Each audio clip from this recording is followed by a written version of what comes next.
I was in a Pokemon coma this weekend. Hey, you were playing Kingdom Hearts. What the fuck? No, no, look, that was for the stream. Yeah. Everything else, I had my So, dedication. what's up, everybody? Welcome to the trio. The juice is loose. The Oreo We podcast, had baby. what? How many weeks in a I'm row of not even full? supposed to be here. We had how many weeks in a row of full crew? Like 3 or 4, and now we're like cut right in half. So, well, it's gonna go at least 2 hours though, guaranteed. Maybe two and a half. Well, yeah, we'll see. I used to think when I was younger and more naive that we got less people. We'll have less time to talk. Or people will talk less, and we'll be out of here in an hour and a half. No, like we usually end up talking more with less people. So Yeah. So yeah, I don't see anybody in the chat, but I see there's people watching. So what's up? First thing I want to talk about, I was just chatting with these guys. I might have caught a little bit while I was going live, but I went from hearing some rumblings about Arcane League of Legends on Netflix back when it came out before Christmas time. I think it was December or November. And I was like, I got the theater room on. I should watch something. And I was like, I went to Amazon Prime. I was like, I don't see nothing. Then I went to Disney Plus. I'm like, let me check Netflix. I haven't watched Netflix in a while. I seen Arcane. I was like, you know what? I might watch this. 9 episodes. 4 hours later, 5 episodes in a binge, I was just fucking enthralled. Like I was so engrossed, and I forgot it was like a Wednesday. I felt like it was a weekend because I usually don't just binge. I've never binge watched. I don't think I've ever watched more than 4 episodes of a show ever in my life, like in one sitting. And I was absolutely stunned by how good that show is. Like, I hate to oversell it because, I went in with no expectations, but now that I've finished it, and what's up? We got Mr. Game in chat. We got, hey, it's RJH. We got Ayers. We got Brebe. We got Donnie, Pearl21, and Lenny Wright. What's up, guys? So anyway, I it's hard to not try to oversell this or like get people's expectations up, but for one, the animation's gorgeous. That's easy to tell. I think I could tell that, right? By the little bit I seen. The music's freaking amazing, and I hate to say everything. Something I like is the best ever, but because it's the most recent thing I've watched, I'm trying to think of another show that has better character, writing for the characters, like the depth of their emotions, they don't use words to tell you everything. You can just see it on their faces. What is that called? Nonverbal. Oh, okay. And so yeah, as I was saying, I watched a bunch of YouTube afterwards. I'm like, man, am I just thinking this is better than it is? And there's just a ton of people breaking down why it's so good, why the writing's so good, why the animation's so effective. And so anyway, I went to work after being up past midnight watching those first 5. I couldn't stop. That's all I thought about all day at work. I was like, man, I can't wait to get home and finish that.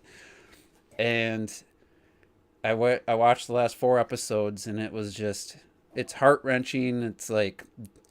It's not a happy show. It's not like you're going to feel pumped up and happy about the world, but it's real. It's super real how the characters behave. There's not one moment where oh, that character, that was out of nowhere, or that was a quippy line, unnecessary. It was just, everything was so natural that I honestly, without a doubt, it's the best video game adaptation I've ever seen, whether movies or TV shows. It's so much better than the next closest, which I think's maybe the new Tomb Raider, or I can't think of what the other one that I really liked.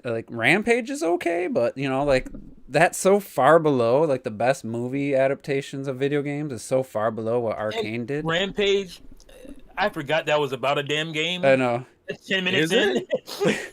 It's Is it? I didn't know it was. Yeah. Oh yeah, it's the old arcade game. For silly just disaster movies, it's not bad. I had fun. I watched it. I thought it was a fun movie. I watched it. I watched it the second time because the first time I don't know. maybe I wasn't paying as much attention. I was like, you know what, this isn't bad. Like this, you know, And as maybe far that's as movie why, game. because people don't have a story attachment to Rampage. It's a Yeah. silly arcade game with giant monsters. And what I found out about League of Legends is my buddy, he watched, I don't know if he still does, but for about 4 or 5 years, all I heard him talk about was league play, like the professional competitive League of Legends. It was like Korea was like the top teams, and North America and Europe, you know, were struggling. And he watched that shit like T and I watch football, you know, like. But he said he knows nothing about the story. It's not even really a part of the game. He plays the game. He says the story is so like insignificant to him, to what the game is, that he didn't even know how they could make a show based off it, and he hadn't watched it. And I'm like, dude, I was like, this is just really good. So maybe because it didn't have any pre-established things they had to try to do, and they just said, fuck it, we're take these characters and we're gonna put them in the world. I'm guessing similar. No, I've never played the game, Lenny, but I did watch a reaction to a girl who used to play it. She's like, oh, I remember that character from the cinematic. Like, they just completely started from scratch, and they worked on the show from conception to the first season being done. 6 years they spent on it. So Wow. that's some serious dedication. And I mean, you have to watch it to. I don't want to spoil a single thing. I'll just say. Saying not getting enough. YouTube's not getting enough. Oh shit! I forgot I was uploading a video. Whoops. Wow. Let me pause that if I can. It's on my phone. I'll just delete Fucked it. up his I'll just whole delete it. network. I'll delete it. I thought that had been done by now. So let's see. Let's see if it's cleaned up. Let me know. How's the stream, guys? Your audio warbled for a minute, but you went back to I'm normal. still getting quick. that message.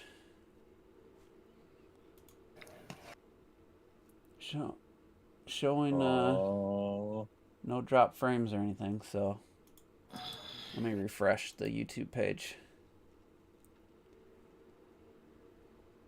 Yeah, you seem fine. Yeah, on still the saying the Discord same side. thing. Now YouTube is not receiving enough video to maintain smooth streaming. Huh, that's weird. Somebody in the chat, Slideshow on YouTube. Donnie, somebody, how's it looking? Let me look.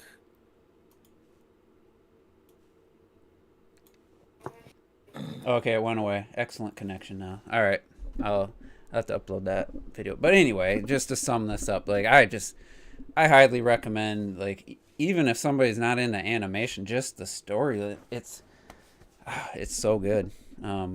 But again, it's not happy. So if you were like want something uplifting, don't watch it. If you want to be like thinking about this weeks later and being like, damn, like that's deep, you know, I would highly recommend like putting it to the top of your list of things to watch. Raised by Wolves is back.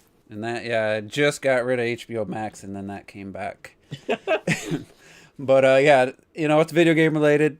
The other thing I want to talk about is during football. I see a couple people mentioning football. They were just filling the commercials with Uncharted TV spots, and you know, TV spots are fucking 15 seconds. They can't show much, but what they do show, it's so like unappealing.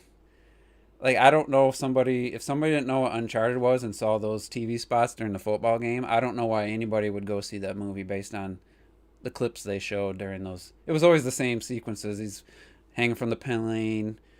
They're making a joke about Sully's having a mustache. Must be towards the end of the movie or something. And it just says Tom Holland, Mark Wahlberg, Uncharted. And it's like, I don't know why anybody who doesn't know what Uncharted is would go see that movie based on those TV spots. I don't know if you guys have seen any. I didn't watch the last trailer, but it doesn't look like. I'm gonna be shocked if that movie does anything. Yeah, I was super uninterested when I mean, I don't even care about Uncharted, so I'm like the worst person. But like, yeah, I had no interest whatsoever. Big name actor. I mean, Tom Holland. I mean, I honestly, the only reason people went and seen Spider-Man is because they brought the old, like in that high of numbers, is because they brought out, you know, the old Spider-Man and villains. the previous Spider-Man movies did well, but not $2 billion well. Like half that, I think. Well, I also think this is the best of the Spider-Man, of the new Spider-Man. So I films, don't too, think also. Tom Right, Holland's gonna finally. draw a huge Spider-Man movie finally. Yeah. And you would think, Uncharted. It's basically a video game version of Indiana Jones. But if they just put any type of effort into the writing and stuff, like it should be a good movie. Like there's no ifs, ands, or buts. Sony had moved away from like this kind of cheap, cheesy looking stuff for a little while, and they were on like a winning streak with their movies, like probably ending with Spider-Verse. Mm-hmm. But now looking at Uncharted, it looks like the old Sony bullshit. It looks like It does look like a cheap movie. Sony and cheap garbage. The dialogue they're showing, maybe there's better dialogue in the movie, but it's just quippy one-liner Marvel shit. That's what it feels like. As a uber Uncharted fan, I'm super disappointed in this shit. This shit is mad disappointing to me. And I mean, let's be real. They should have made this movie back when Nathan Fillion was younger. And here they're talking. Oh, people are talking about he's too old, right? Mm-hmm. And I'm like, bitch, didn't they just get a new Blade who's barely younger than the old Blade? And he was in the Suicide Squad, and he looked the same as he always does, Nathan. Yeah, like what the hell are you talking about? I mean, somebody put together like what He it looks should have fine been. They as put all the actors that they should have been, and it was like Matthew McConaughey should have played his brother. Sam, I think his brother's name. Oh yeah, that's a Perfect. Good The pick. guy. He would have played a side character. He would have. Then they had like Jason Statham, I think, as that British dude from Uncharted 3, and it's like these all looked perfect in their, Yeah. But yeah, Ayers is always negative, man. He always Yeah, I don't even understand. the Harley Quinn bullshit. Like I'm not even gonna humor. if that character and her trauma didn't grip you, then I'm sorry, man. You were too into your own head there, because that shit was Something about legit. Harley Quinn. Yeah, because there's a character who goes through some serious trauma as a young age, and then they show her years later, and she's just really struggling. Oh, so he's comparing it to Harley Quinn. Yeah, she's saying she's Harley Quinn. I thought he meant like Harley Quinn the show on HBO Max. And I actually like the Harley Quinn show on HBO Max. That's awesome. I thought it was hilarious. Surprised anyway. the shit out of me. Anyway, Ayers. Anyway, yeah. Yeah, it's fine. Bad opinions are fine. Like that character was the most heartbreaking of all. So either way, Uncharted I think is going to be kind of a flop. I'd be shocked if it did anything significant at the box office.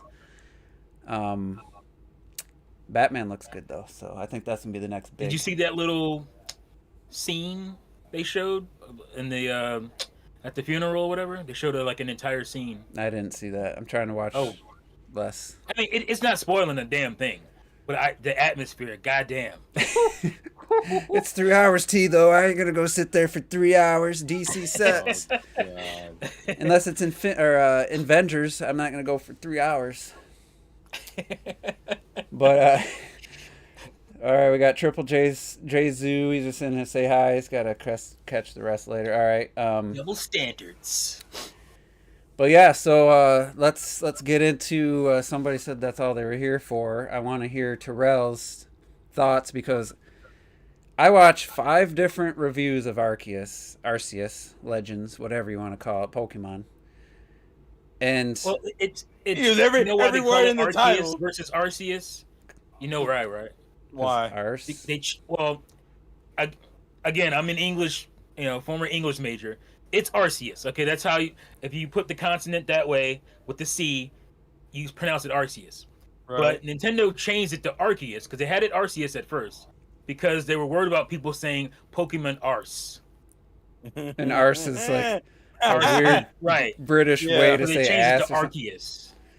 So because when I was introduced to it, the name switched on me mid-generation. I was like, well, somebody's fucking lying. I don't know who it is. Yeah. But go ahead, Juice.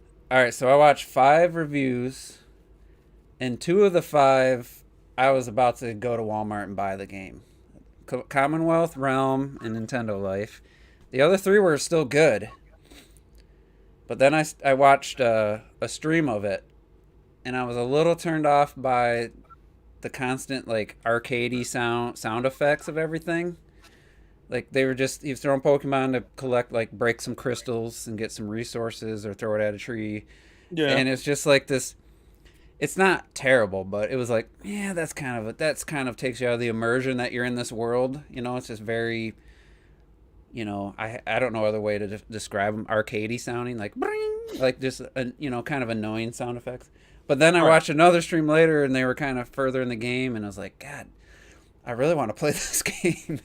And I see it just seems like everybody's enjoying it for the most part, other than Fucking play it. some Stop technical bullshitting. issues aside. It seems to be pretty well received. So Terrell, I have no idea what you think of it at this point. I've actively tried not to say anything as much after the. I was like, let me, and I didn't get to play it as much as I wanted to. I still played it a good chunk, but I didn't get to play as much because I had overtime Saturday, so I had to fucking do that.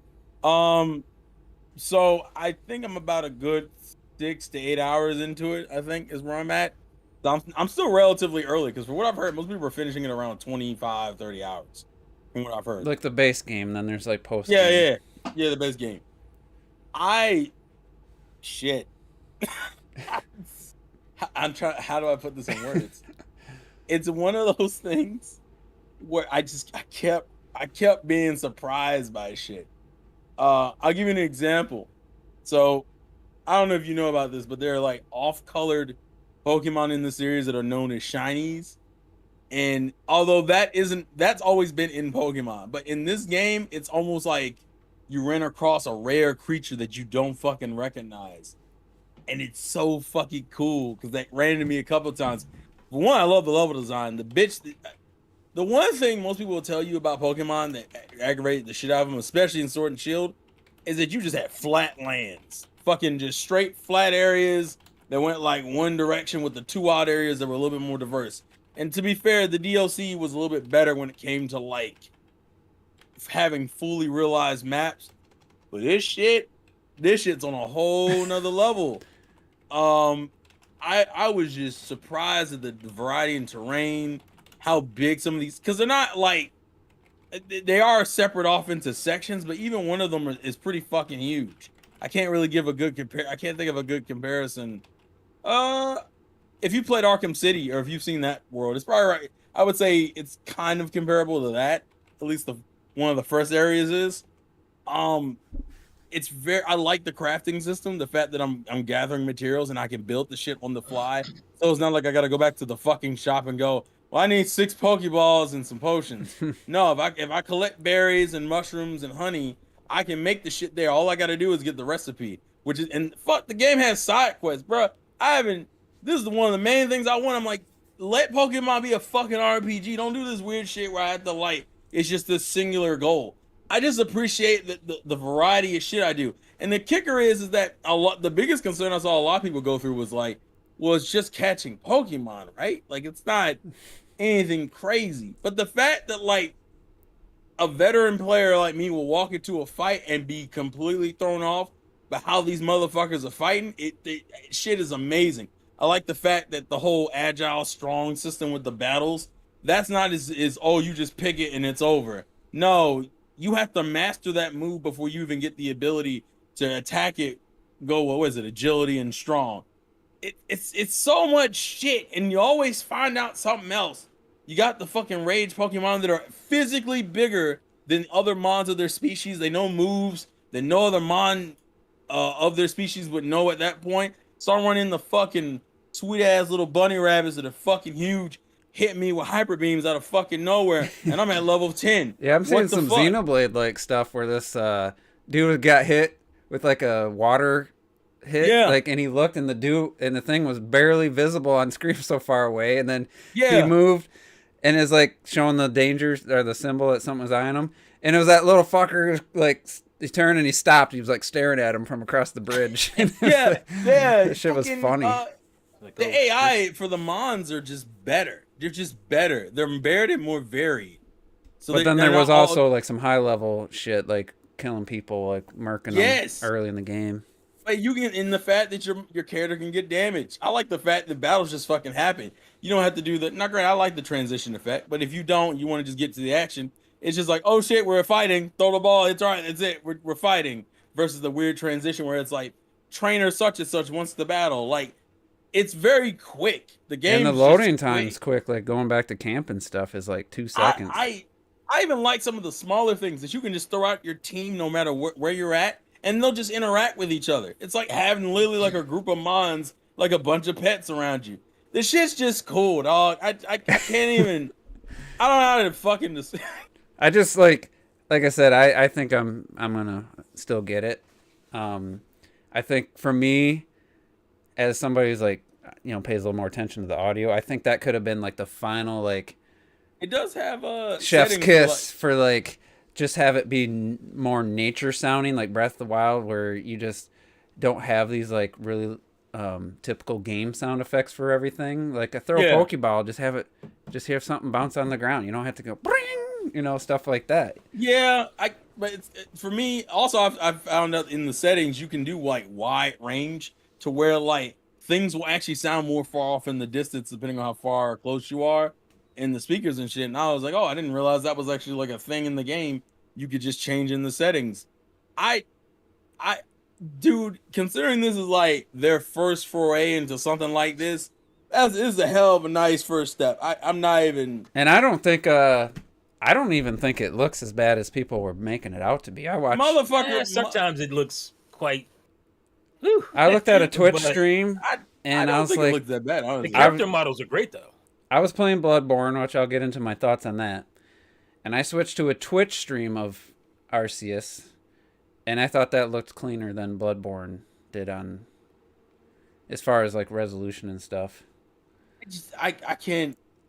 I wish I could like fully express it right now, but like it's just. I think it's just fucking fun. I think that's the best way I could just say it. It's just fucking. The experience is fun. Like, oh yeah, there's some weird glitches. I'll give you one that drives me nuts. When you get into certain fights, depending on where you're at, the grass will sometimes kind of glitch in and out where you're standing, and that kind of fucks with me. The grass and the ground texture is probably the worst like thing you see in the immediate like. The draw distance isn't great by any means, but like those are like my two biggest issues. Like hell, you get your fucking riding Pokemon like pretty early in, and I'm just fucking gliding through these areas. I'm just jumping over fucking mountainsides and shit. I'm like, fuck, there's a huge mountain over there. How the hell do I get over there? And you find this fucking in the damage system I like because it brings an air of like danger to just traversing the area. On top of getting attacked by the Pokemon, there's fall damage. I didn't know this until I fucked up and said I'm gonna jump off the side of a cliff, thinking this is any other game. And all of a sudden, my character went, oh, and I went, oh no, this, and you can drown. Also, I found that out. I didn't find that out the hard way. It's a lot of nooks and crannies I'm exploring. So what do you want them to do moving forward? Like combine the two? Do you need the gym battles and all that? Can they combine these two games, or do they need to be separate things? I don't. So I've always been the person who's openly said I didn't necessarily need an open world Pokemon game. Personally, I didn't need that. I think Pokemon had enough. If they would just fix the level design, they'd be fine. After playing it, and I almost don't want to answer the question because I feel like, fuck, I'm not into it enough. Oh man,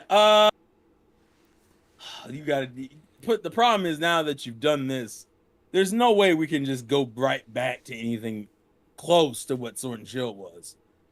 As far as especially the battles where you get teleported to this generic battlefield and the characters have almost no animation. No, you can't go back to that for sure. Yeah, there's no point making this game and putting all this groundwork and having the main Game Freak team work on it and to just go right back to the old style. There's got to be some integration. So I don't need necessarily open world, but you got, like, I would say you got to give me some wide areas and you got to give me a lot more freedom. I think the one thing.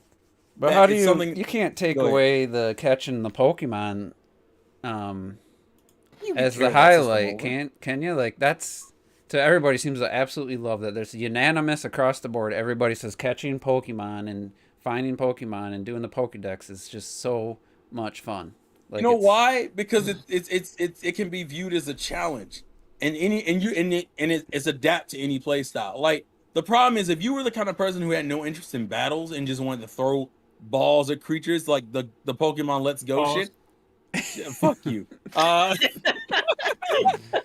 if you wanted to do the Let's Go stuff, this game lets you do the Let's Go stuff, and you have to get legitimately good. Also, this game has gyro aiming in it. So I'm sitting there like trying to plan my shots out. And some of these mons are different because certain mons run away when they see humans. So the sneaking element is actually required for certain mons. And you won't know until you start interacting with them and shit. The catching part is so good because it's so fucking varied. It's you got different ways, and you can lure them with fucking fruits and shit to like distract them.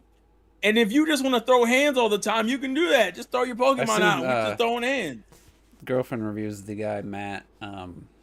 They had one of those unicorn-looking flaming horse things, giant. Oh, Rapidash.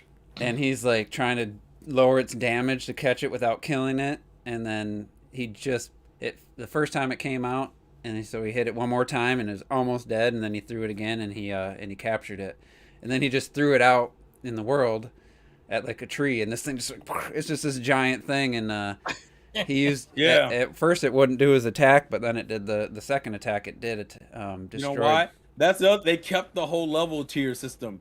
So if you in the original games, if you didn't have a certain amount of badges, if a Pokemon was a certain level or higher, they wouldn't listen to you. Pretty much you had to earn your respect as a trainer. They kept that here, which is scary because some of these fights can go left real quick. I don't know what they did. They upped the damage calculation because motherfuckers hit like tanks. They'll be like, oh, this is not very effective. Why is a third of my health gone then? What the fuck? Like, So T, did you try it at all? I don't know if you've played it. I was gonna buy it, but I couldn't find a physical copy, and I'm like, fuck.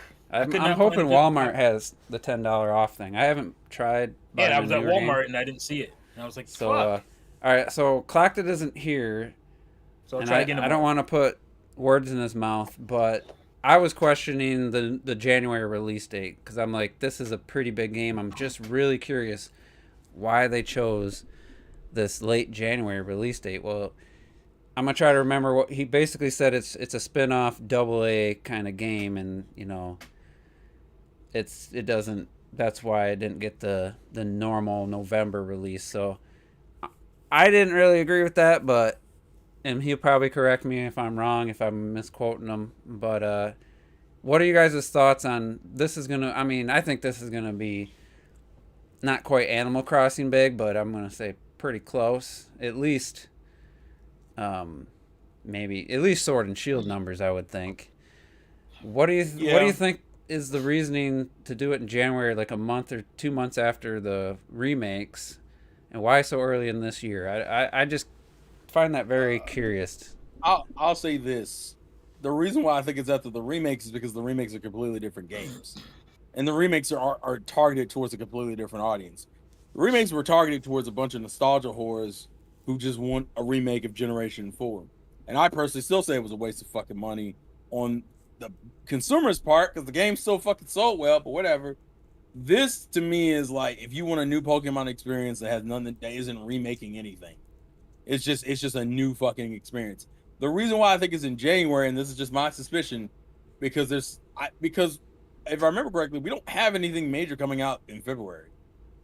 Like at all. I can't think of anything Switch-wise major coming out. I think they just want to give it a month to itself. And they've learned, and I think they've learned through this generation, they can kind of get away with early in the year releases and still make bank. Like, and it's also with Pokemon, for God's sakes. Like, they did it with Zelda at the beginning of the Switch's launch.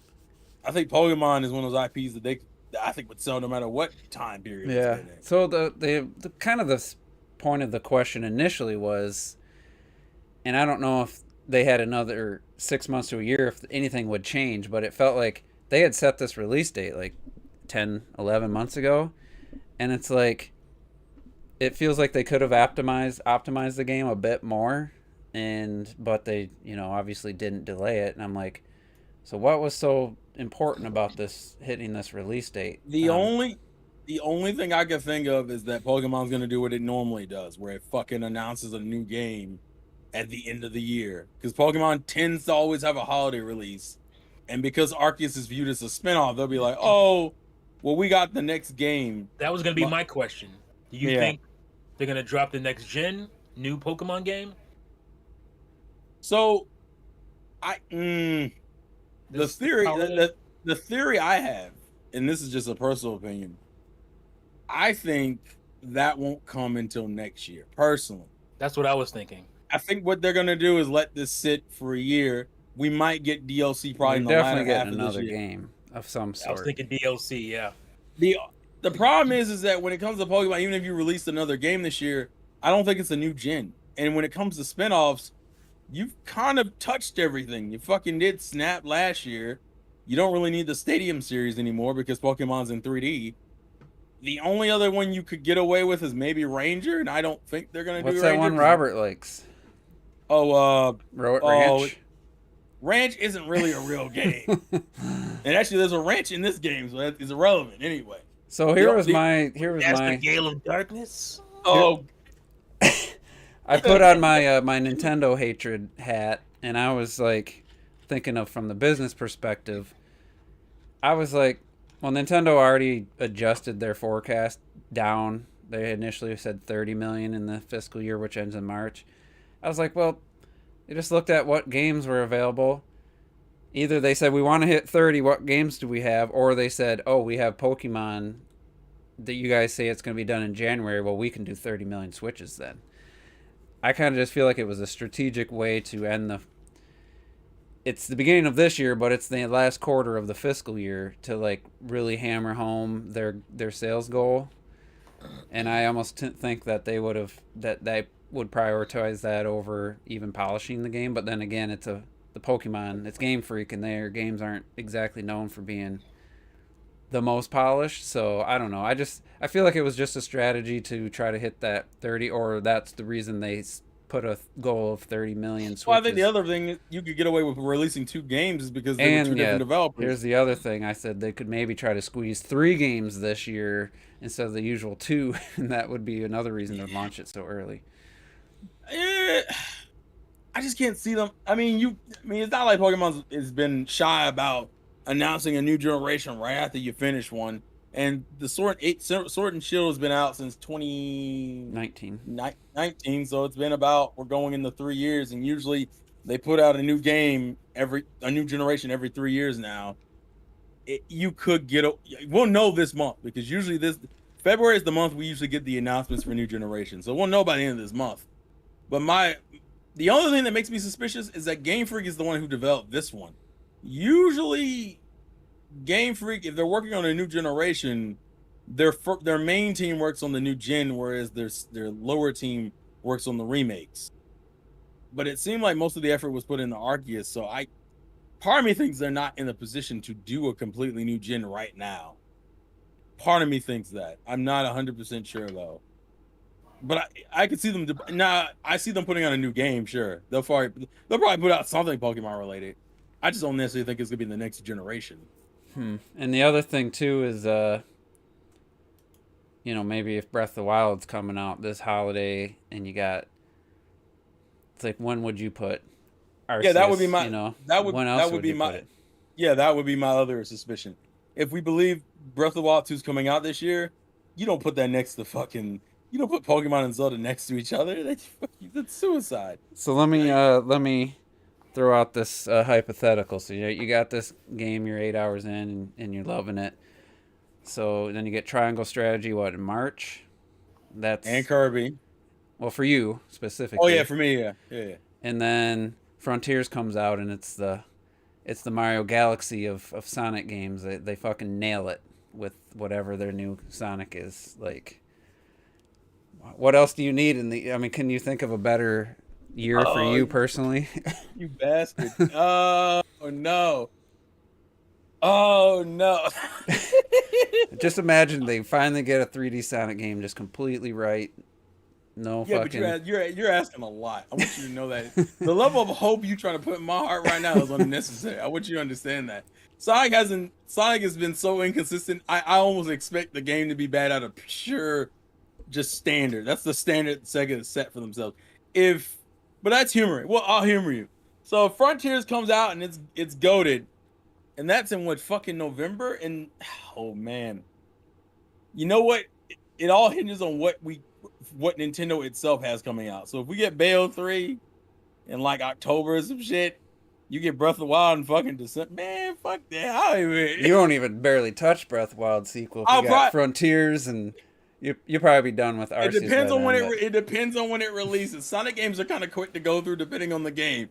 But if they fucking nail Frontiers, dog, I may not. No, that's hard. More than likely, it's just gonna be a 5-hour game with some iffy controls and physics and polish. I already said it. I think we talked about it before, but this year, low key, Nintendo wise, would be stacked. And then you put on some good quality third party shit on top of that. You give me a fucking Sonic game that's goated, and I'm like, okay, you finally got a fucking man. Shit. Those are like my 2 IPs, man. I was thinking of making a deal with you. I get Arceus. I'll beat it and do the post game content, but you have to find and beat all 120 shrines in Breath of the Wild. Oh, you bitch. Don't pull a Robert either. Don't just look it up and go there, do it, look up the next one. You know, they actually explore and find it. Oh, you bastard. Where the fuck was I? How many shrines did I do originally? I don't remember. Between 60 and 70, I believe. Yeah, I did a good chunk. I did more than I thought I would get away with. I mean, you can find 60 really without trying. Like, they have at least, I would say, between 70 and 80 that are pretty hard to miss. It's the last 40. The problem is, is there a time limit on I don't the know. shrine? It was just a silly idea I had. Because my main problem is I'm February is pretty much Pokemon month for me. That's it. I might play something else in the middle of it, but like for the most part, I want to dedicate February primarily to Legends, and then fucking March is fucking trying. My problem is having time to play it. That's gonna be my issue. I think to me, Triangle Strategies, I know it's going to be a good game for that type of game for that audience.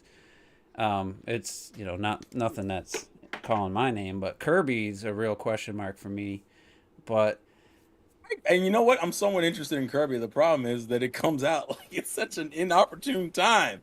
March is there's weirdly parts of that stacked. trailer that remind me of like the 3D World, some 3D World stuff. So we'll see. I don't expect it to be that good, but 3D World good. But if it's a good game, I'll pick it up. No. So this is what I'll do. We're gonna hang in February because I have a sneaking suspicion we're gonna get a direct this month in February. I mean, so I want to see that direct should give me an idea of what I'm dealing with. Sure, I haven't seen anybody saying. I haven't seen any leakers. That's my suspicion is February. My suspicion sometime this month, whether it's early or late, we're gonna get a direct.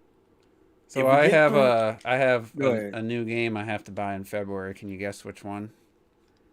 One I wasn't planning. No, one I wasn't planning. No. One you wasn't planning. Oh, Bloodborne? Because technically, a new game. A new game. What the fuck comes out in February? You were kind of right. What? That it was Horizon, but no. It's not. Elden Ring. Oh god! I might have to get that now. So I'm 4 hours in Bloodborne, and the only reason I stopped playing yesterday was my eyes were freaking straining and watering. Because I'm not criticizing. I mean, I like the game, but it's the least attractive looking PS4 game I've played as far as fair. Native PS4, not a port of a Vita or a 7th gen game. It's very blurry. Well, not very, very blurry, but it's blurrier than I'm used to, even compared to some Switch games. And I do got to try one setting because it doesn't support HDR, and just like the auto HDR on Xbox, sometimes on PS5, some PS5 games, the auto HDR doesn't jive with the game. Now it doesn't look bad. Nothing looks wrong with it, but something about it's kind of low. It's kind of blurry. There's a lot of fog. It's just like my eyes were legit straining. And there's no anti-aliasing, so there's a lot of jaggies, a lot of there is shimmering. It's called. So, but other than that, the game's fucking great. I mean, let me ask you a question. Do you get the adrenaline rush when you beat a boss? Because that was like that carried me through certain fights. I mean, honestly, I was just so proud of just figuring out the area and unlocking the gates to get. So now I can get to the boss quicker, so I don't have to go the long route. Yeah. I don't know why. I mean, how many times have I described that I love exploration in games, and no one told me this game had like a bunch of exploration like as part of the main draw. Eventually, I just started running past everybody because I was just trying to get to the boss without taking hits and keeping my blood vials. But man, I'm just like searching around. I'm like finding. Like I said, I'm unlocking the shortcuts back to the original area so I can get to the boss quicker. And then I'm like, oh, it keeps going.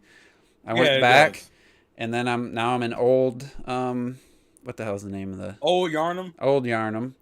I'm like, damn. Like I thought it was gonna be like beat the boss, have a little bit more, and then go to a different area. So that shit's all interconnected. It's all interconnected. Okay. You'll be surprised where certain shortcuts lead you to. The only thing I'll warn you about is that it has some Zelda 1 type shit where you'll run into some things that you're supposed to do a certain action at, but you wouldn't know on your first playthrough. Yeah, there's a lot of things that just blend with the background, and I'm like, how do I upgrade my fucking weapon?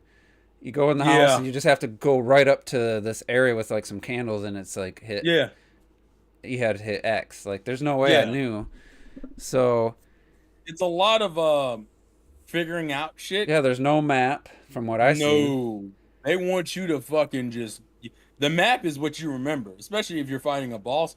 You'll memorize the path because you'll die so fucking many times. Wait, what game?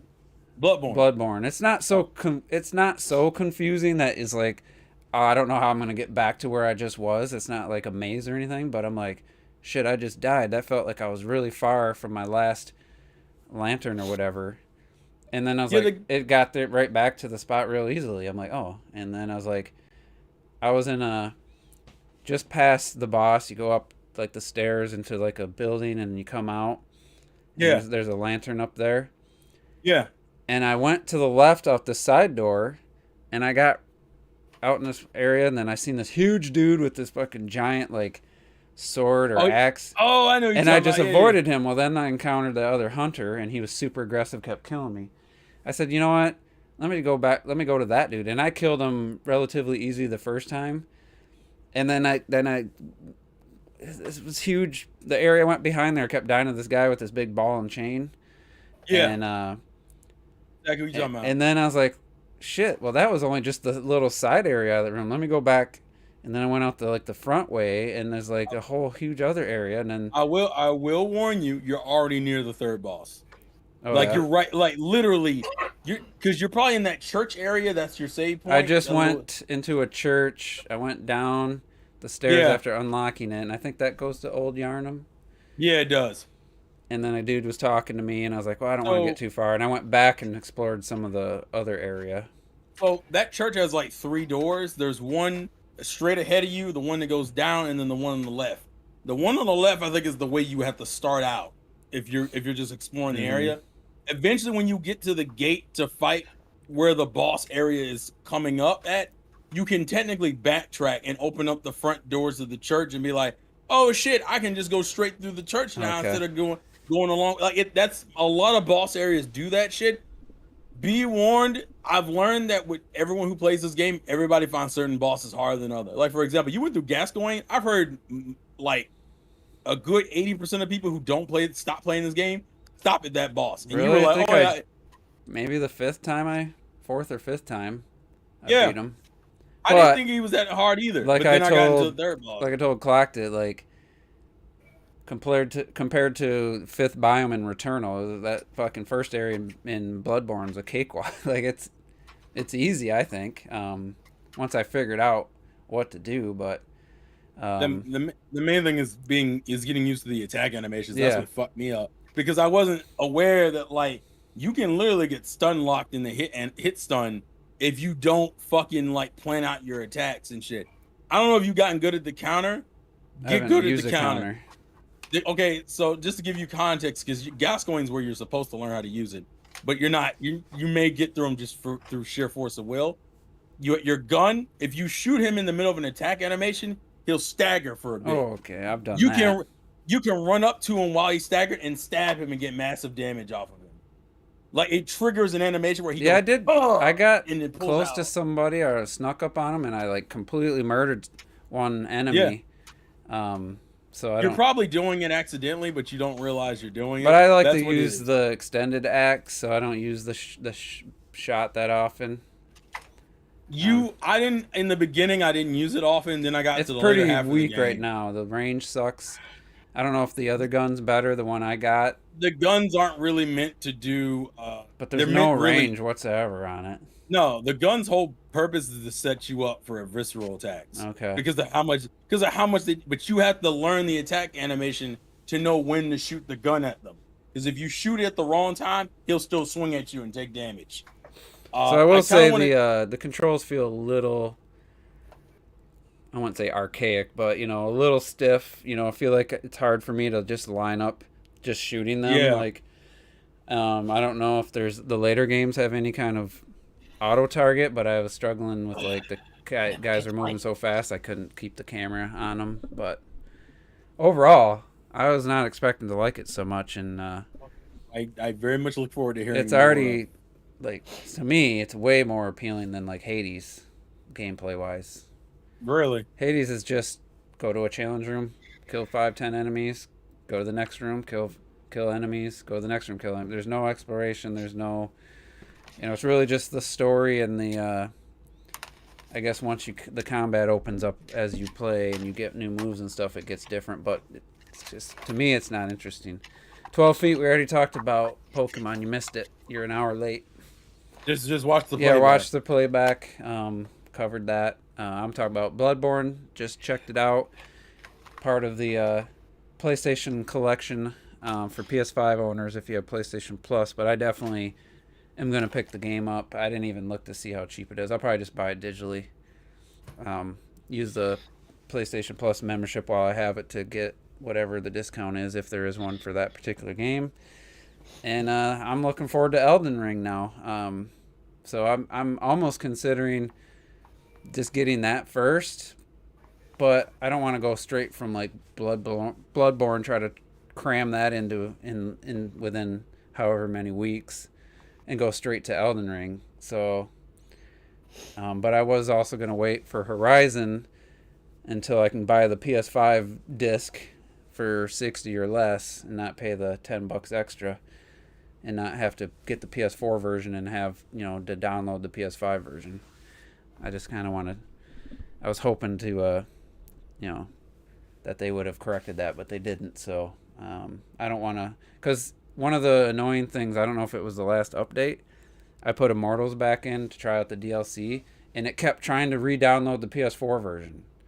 It never did that before. The 100 and some hours I put into it last year, it didn't do it. So something changed with the PS5 OS where it just every time I boot the game up or turn my PS5 on, it kept trying to reinstall the PS4 version.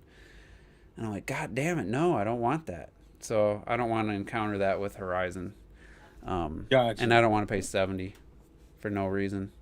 So I was thinking maybe Elden Ring, but maybe I'll just make Bloodborne last all next month and pick up Pokemon as my second game to switch back, cause I don't know if I could just play Bloodborne for like a month straight without something else as a chaser. Oh yeah, I took my time on that one because that Bloodborne, depending on certain bosses, I'll get stressed the fuck out. I'm like, I gotta take a break with something a little bit lighter than this. God damn. Well, yeah, so and I mentioned how the visuals. It came out January 2014. They definitely started as a PS3 game. Long ago? Yeah. Yeah, it's what, 8 years old? I mean, the next worst or closest to it was the cinematics from Mortal Kombat X, which is straight a 8th gen game. I thought it was a 7th gen cross gen. The opening cinematic to Mortal Kombat X is the only thing I've seen on my PS4 that looked, PS5 running a PS4 game that looked worse. And it's not like it looks terrible. It's like saying the worst looking PS4 games, like the next closest would probably be like Days Gone or something. It's still a good looking game. It just, compared to what I'm used to on PS4, it's definitely on the low end. It'd be like, what would be equivalent to that? Like early PS3 game, like Uncharted 1 versus Uncharted 3. It's like night and fucking day difference. It's like hard to believe it's on the same system. So obviously, Bloodborne versus Elden Ring running on the PS4 is a major, like, it looks like a new generation almost. So, and that game looks. I watched some gameplay because Game Informer has like exclusive gameplay of that game, and it looks fucking incredible. Like, I don't. It might be too massive for its own good. I don't know how it's gonna work as an open world, but it looks really good. All right, so what do you got? The fuck? What is that? Oh, Angry what? video game nerd. Why This did you say? is trash. Hey, hey, Is that a movie? hey, T. Don't you know do what? that. You don't do that. Yeah, this is the movie. T, It T, could don't be do like- that. It would be cool if it was like bad but good. You know, bad on T, purpose. T, don't do this. It's just bad. T, why you do this? Why you just gonna bring this out of nowhere? Don't dog this, man. Because I was watching this, I was like, I can't believe it's this bad. T, I'm so so bad. sad. By the T. cover, I can. The cover And he looks trash. kickstarted it, and me and my son were watching it, and we're like, he was like, he's 12, and he was like, this is bad. Like he's like, Is it he's like I was expecting it to be like bad but funny. what's the bad? way you Just the show writing, it. the acting, or the film, everything, cinematography? Is there anything redeeming? Cinematography, like you can't call yourself Cinemassacre and have bad cinematography.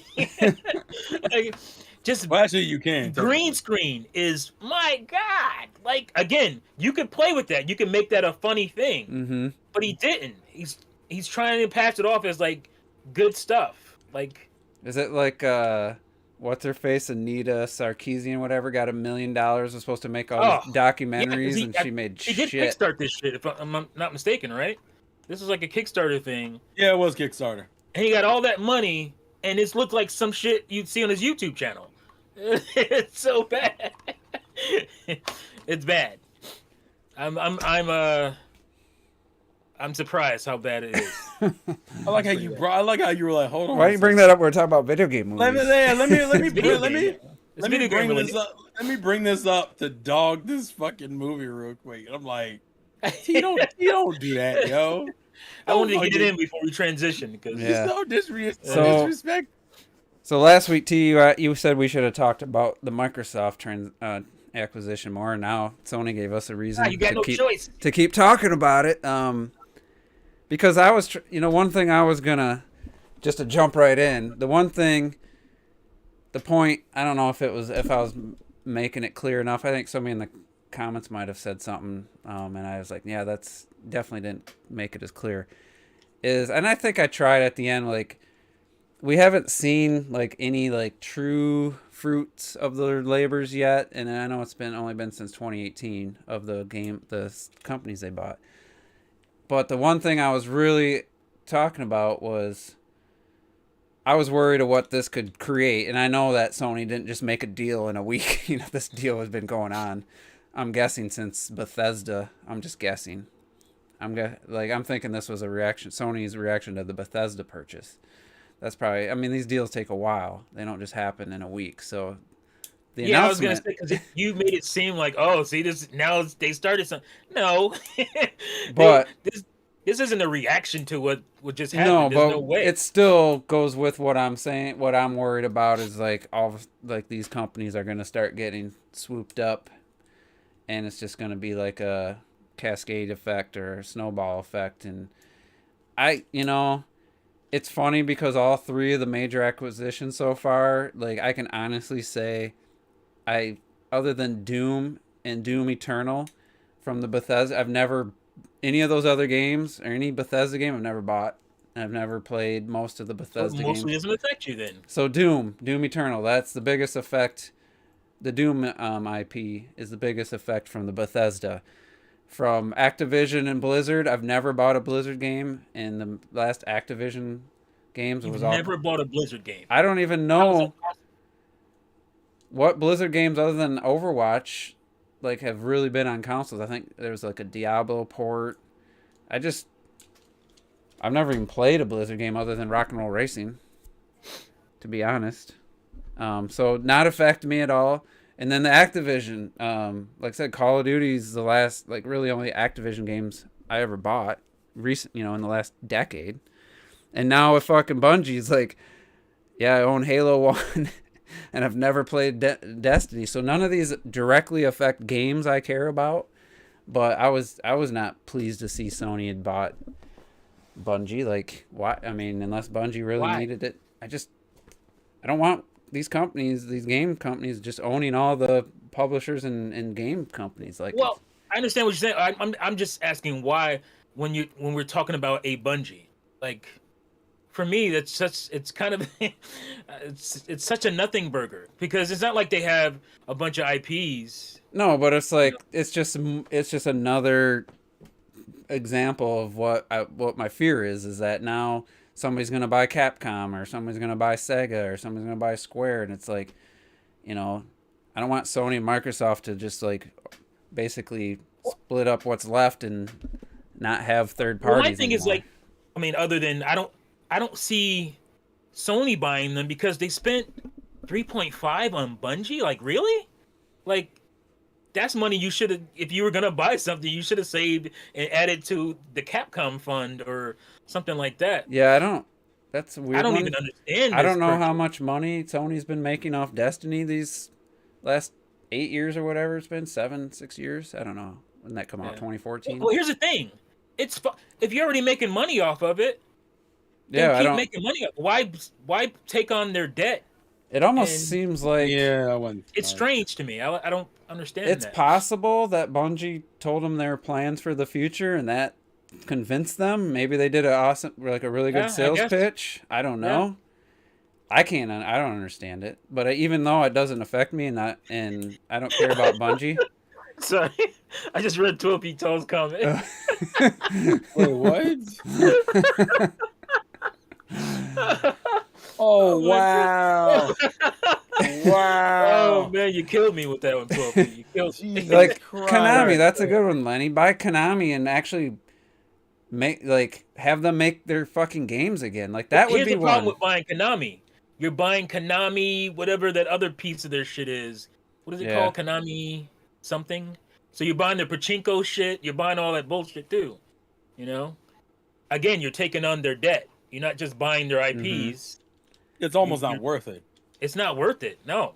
And I'm like, Bungie must have had a hell of a sales pitch, because that one, it's like, why? But they don't have I wonder what that sales pitch was, because I'm confused on this one. No, and they kept saying, they've said, like, I think Phil Spencer worded his about Activision a little more short, we don't want to change any of the current deals, that's leaving it open. But the way Sony worded it's like, you say that's in writing. You said you want to just leave them to be an independent and blah, and you're just gonna be hands off. Like, you say that, then why would you say that if you don't intend to do it? To me, you only buy Bungie if you want to, like, resurrect Killzone or something and have them make it. That's what I was thinking. Yeah, that would be earlier. And maybe they will, but at the same time, why say they're potentially going to be losing? I mean, they're losing some big FPS games. At some point, you're going to have to come up with your own. And I think Bungie, I don't know if the Killzone name would help. Try to, challenge the free-to-play market. With Apex was really hot for a while. I don't know if that's still popular. I know the Call of Duty is still pretty popular. Call of Duty Warzone. Yeah, it is. Actually popular, but man, it's fucking 140, 50 gigs or something like that now. For that fucking game. You buy them the same reason Microsoft bought Mojang, right? Because Minecraft is doing well, and you can see in the future that it's just going to continue to be like an IP that just prints money for you. I don't know anybody other than Clockton who says Destiny. I don't see Destiny like that. I don't see Destiny like a Fortnite. I don't see it like it's a loot-based shooter, but it's like, maybe it's got a solid fan or user base. I have no idea. I think Destiny 2 does, kind of. Destiny 2 has a decent fan base, but what I'm saying is it? You can't be bringing in. Was it worth the acquisition? It can't be bringing in $1 billion a year or anything. It's not that it wasn't. It's not that it's not good. Was it worth the billions of dollars to spend? That's not the problem. It's so just let's talk about. You were already making money with it. without having to own Exactly. them. You know what I mean? Like, Yeah. You got to were have you a worried plan that for them. Microsoft was going to buy them? I guess I can see that. But that's bad business. You don't react. You don't make a $3.5 billion purchase in fear of somebody else buying something. I mean, that's just not smart business. I don't know. Yeah, we'll have to see what comes from this. I do want to. I wish Clocked It was here because I hate, he hates when we debate stuff he says without him here to defend. But Well, Right. you bring your ass to the show. he did say in his video that basically Microsoft bought Bungie, used them up, and then got rid of them, and they were like the victims of Microsoft. And I was like, basically that's what he said. And then Activision bought them. I'm like, they It wasn't that simple. They weren't 3.6 billion. They weren't worth 3.6 billion before they were the developer of Halo. They didn't use them up. Yeah, and they didn't use them up either. It's just I was paraphrasing. I was, basically they were disillusioned. They were tired of making Halo, which I totally understand. They wanted to make something else. And that makes just sense, went out. but I don't think they just went out. That wasn't Halo. Like I don't get it. I don't get it. that Like, oh, we don't want to make Halo anymore. We want to make a different shooter, futuristic shooter. that's Okay. basically the same, but it's a Yeah, different like- audience. But the thing is, I don't know what Bungie made before Microsoft and Halo came out, but apparently they made a few PC games. Yeah, they made some PC stuff, but nothing. Nobody. As far as I can tell, this They is weren't. just Halo is what put them on the map. This is my perspective as a, not a diehard Xbox fan or anything, but I enjoyed my original and the 360. Never been a huge Halo fan, but I did like the first game. For me, in my recollection, Bungie was like synonymous with like respect and quality, and they were like a huge Western really, I felt like a very well respected Western Western developer for about a decade when they're making Halo games. I've never, basically the Halo games were just known for the great music and everybody seemed to love them. They didn't really have a dud as far as, except for the ending of Halo 2. I know a lot of people thought was a little bit underwhelming, but they felt like they were well respected. When you said Bungie, I mean, people, they weren't like, oh, that's a shit company. Like, that's how I always viewed them. They had respect. Bungie, I feel like they were a pretty big deal, back when they were making in their prime through Microsoft. And then when they left, Activision was basically just publishing Destiny, and they basically got to choose the company they wanted to work with, from what I remember. And maybe that was just PR talk, but Activision had the money and they made the deal, and so they seem to be a quality studio still to this day. I mean, Destiny 2, for the people that no one I know personally, but from just a little bit of hearing my guy I work with, his friends were playing it and they all seem to like it. My buddy Derek Steelfox used to be on the podcast. He loved playing Destiny 1. Him and his dad played it all the time. So I don't think that they're somehow some lesser company now than they were before Microsoft bought them. But I don't think that Destiny has enough appeal to be worth $3.6 billion by any stretch of the imagination. And all this worry about like being acquired is why these companies become lesser. I think that's a narrative. And I'm like, well, you guys were talking about From Software earlier. From Software used to make tons of different types of games. Now they make Souls-like games. And that's their decision, because that's what sells. So okay, but that's not anybody else's fault. Exactly. So I don't. He needs to make Armored Core and all kinds of shit. I don't blame Bungie for wanting to make something different. I don't blame I don't blame Xbox and Microsoft for, like, you guys are. You delivered 5 pretty good, to great Halo games. Like, I could see their, I could see both sides there. Microsoft should have let them do something else. They should have. Yeah, I think they should have. Yeah. So, but I feel like Bungie got the better end of the deal, at least initially, because they could basically make the game they wanted and get Activision to publish it, and whoever, they were the highest bidder. So I feel like they ended that deal with Microsoft better than when they went in, because they were pretty much an unknown, I think, going in. So I would say that deal benefited Bungie more than even Yeah. Microsoft. It's like oh no, I'm gonna use a football analogy again. Oh hell. It's like when a prospect, I can't think of the guy's name, but he got a huge contract off of like basically a game. Yeah, one for Green game, one Bay? college game. Or no, yeah, you're talking about Flynn, Yeah, Flynn. Matt Like he Flynn. got this huge contract off of that. Like, you know, there was some benefit for you working under Microsoft. I mean, there is a lot of benefit. You got known. You got well known because you were able to make these big budget games that maybe you wouldn't have been able to make without Microsoft's backing, right? So, and that's where you got your recognition. So it's not all bad that you were. Yeah, that's probably the acquired by best. somebody. I would say that's the best story of a company getting bought out and then leaving, but still being not getting shut having more down. value. Yeah, having more value. So, Clocked, sorry if I didn't. I think I got the basics of what he was saying right. But at the same time, I agree with him that Bungie's like, it doesn't seem even close to worth that amount of money. I don't know how they I'm work. confused. There Like if they had, I feel like you're more they had buying a bunch into of IP potential. sitting somewhere. Destiny that has to didn't be making. for you. I mean, because when my company was bought, it was $30 million cash they paid, and at the time we were doing. This isn't profit. This is just sales. We were hitting like 50 to 60 million in sales. Profit was probably half that.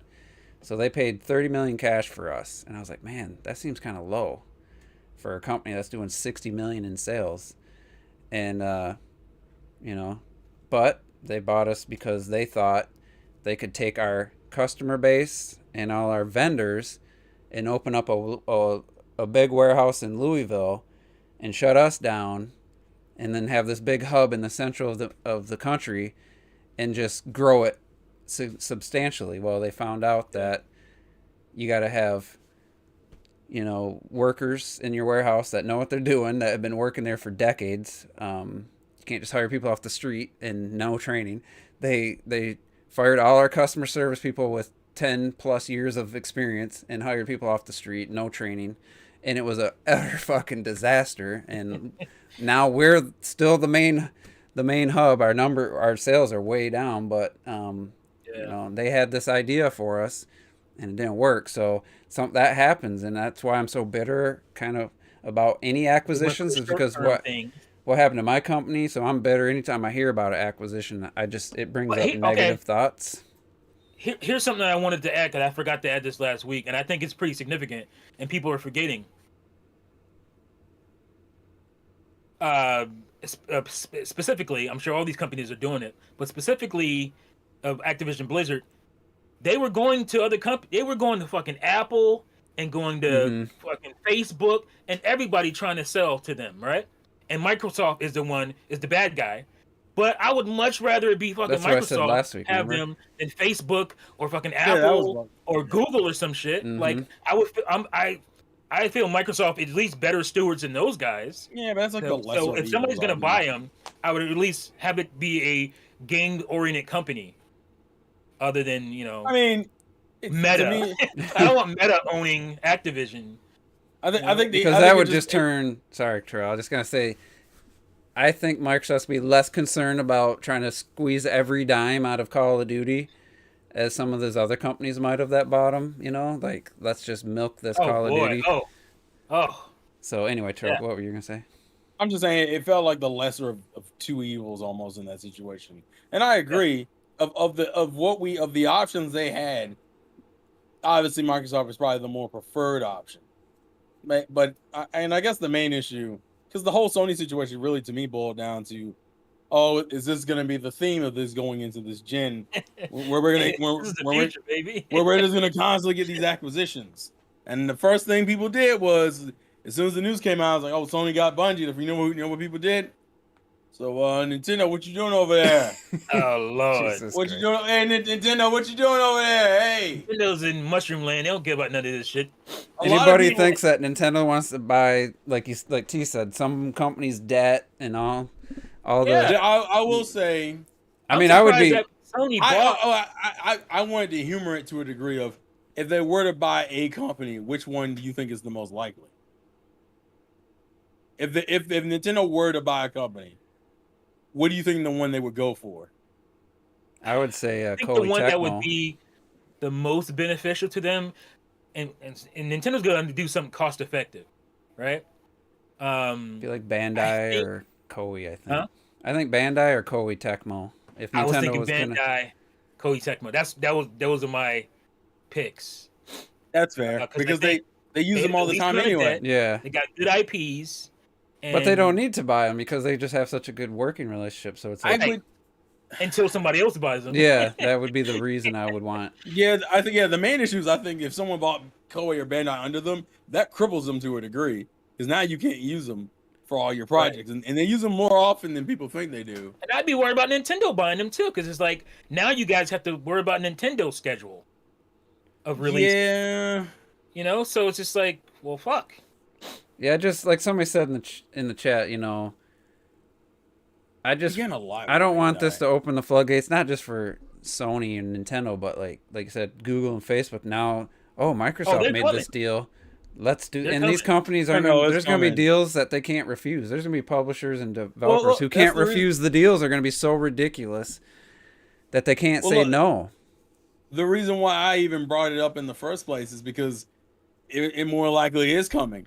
So the two options I gave, the one on Twitter I gave was Sega, because with Sega you also get Atlas with that, and you do get access to IPs. Their IP. Sega has a good backlog of IPs. Sega just doesn't do everything with all their IPs. The only other option I gave, because the thing with Sega is also, well, they already work heavily with Sega anyway, so it's not like you would be gaining a lot from that because they already work with Sega.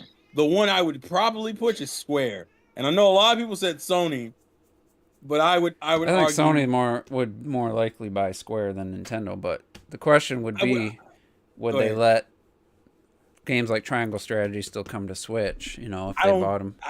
Sony probably wouldn't if I had to take a shot in the dark.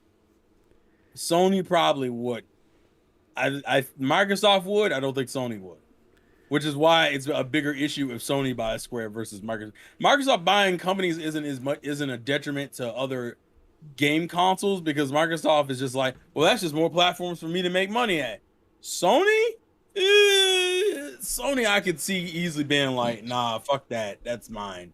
They might put it on PC, but that's about it. Like at this point, I mean, isn't Square already Sony? Like, you know, like in the past, it certainly felt like they were, especially doing. They're pretty even split, Sony and Nintendo right now. With you're right, but I would say that's probably why it'd be a bigger boon for Nintendo to get them. You have the problem with Nintendo buying Square, though, is then do they sell off the other IPs, the Eidos or Eidos, whatever, the Tomb Raider series? Oh, that's right. Because I mean, this is gonna sound typical graphics whoring juice, but I don't want them to buy Capcom or Square and then these companies be forced to always make games for this dated hardware. You know, like I was being a little facetious last week. I don't like this shit either. Like I don't like that. But I understand that this shit is inevitable. Like this is going to happen, and I would rather have companies that are at least related to gaming buying these companies if it has to be this way. It's like with digital. Like I think John Linneman fucking had a meltdown about digital games. Maybe it's like a week ago. He was blaming Game Pass for it. I'm like, what the fuck? Digital games have been around before Game Pass and be around after Game Pass. It's just the future, and I don't like it. But you know, it's what's gonna happen. He has some issues. I can tell he's got some. I don't know, not just anxiety. Like he looked like he was legit. He's got some definite issues with dealing with like. Even like, oh man, this was a rough week and having trouble getting like, why are you telling us? Like that's the kind of stuff you keep to yourself. I feel he looked like he was legit about to cry, talking about digital games taking over. I do feel though that, especially the more forceful Game Pass advocates, does seem like the extreme, you know, the extreme sides of everything, just like politics, kind of make it sound like, you know, buying games is like is stupid, just to kind of simplify, and that the inevitable outcome of Game Pass over a period of time is people are going to be less and less inclined to go out and buy games, which would mean there's no reason to have physical games. I can kind of see where if Game Pass became even like super successful, it could speed up the process. But what are you gonna do? Like, we have I mean, it's not doing well. What's the Google shit? Stadia. Like, we've had stuff before Stadia that tried to do this. So I don't understand. Stadia, I don't even know. They still get emails. They're trying to promote Stadia. I'm like, fuck you guys, it's dead. Like, give up. And Game Pass, at least for me, and I think for a lot of people, it's a supplemental thing. It's a way to get you to play some stuff that maybe you wouldn't have bought. That's how, in my opinion, that's how it should be viewed. But we all know, somebody I had a falling out with and viewed it as just really the only way. If you're not, I don't understand. If you're not doing Game Pass the way he does, then you're doing it wrong, and you're basically doing gaming wrong. Like that's the shit that turns me off. I don't like the gatekeeping. I can't stand any of that shit. So it's weird to me, especially from somebody who's played physical games their entire life. I know. I mean, I'm not the biggest like, oh my god, I gotta have all these games. I gotta buy all these games physical. I don't mind playing a game digital, but PlayStation Plus, the free games or whatever, the monthly games, I shouldn't say free.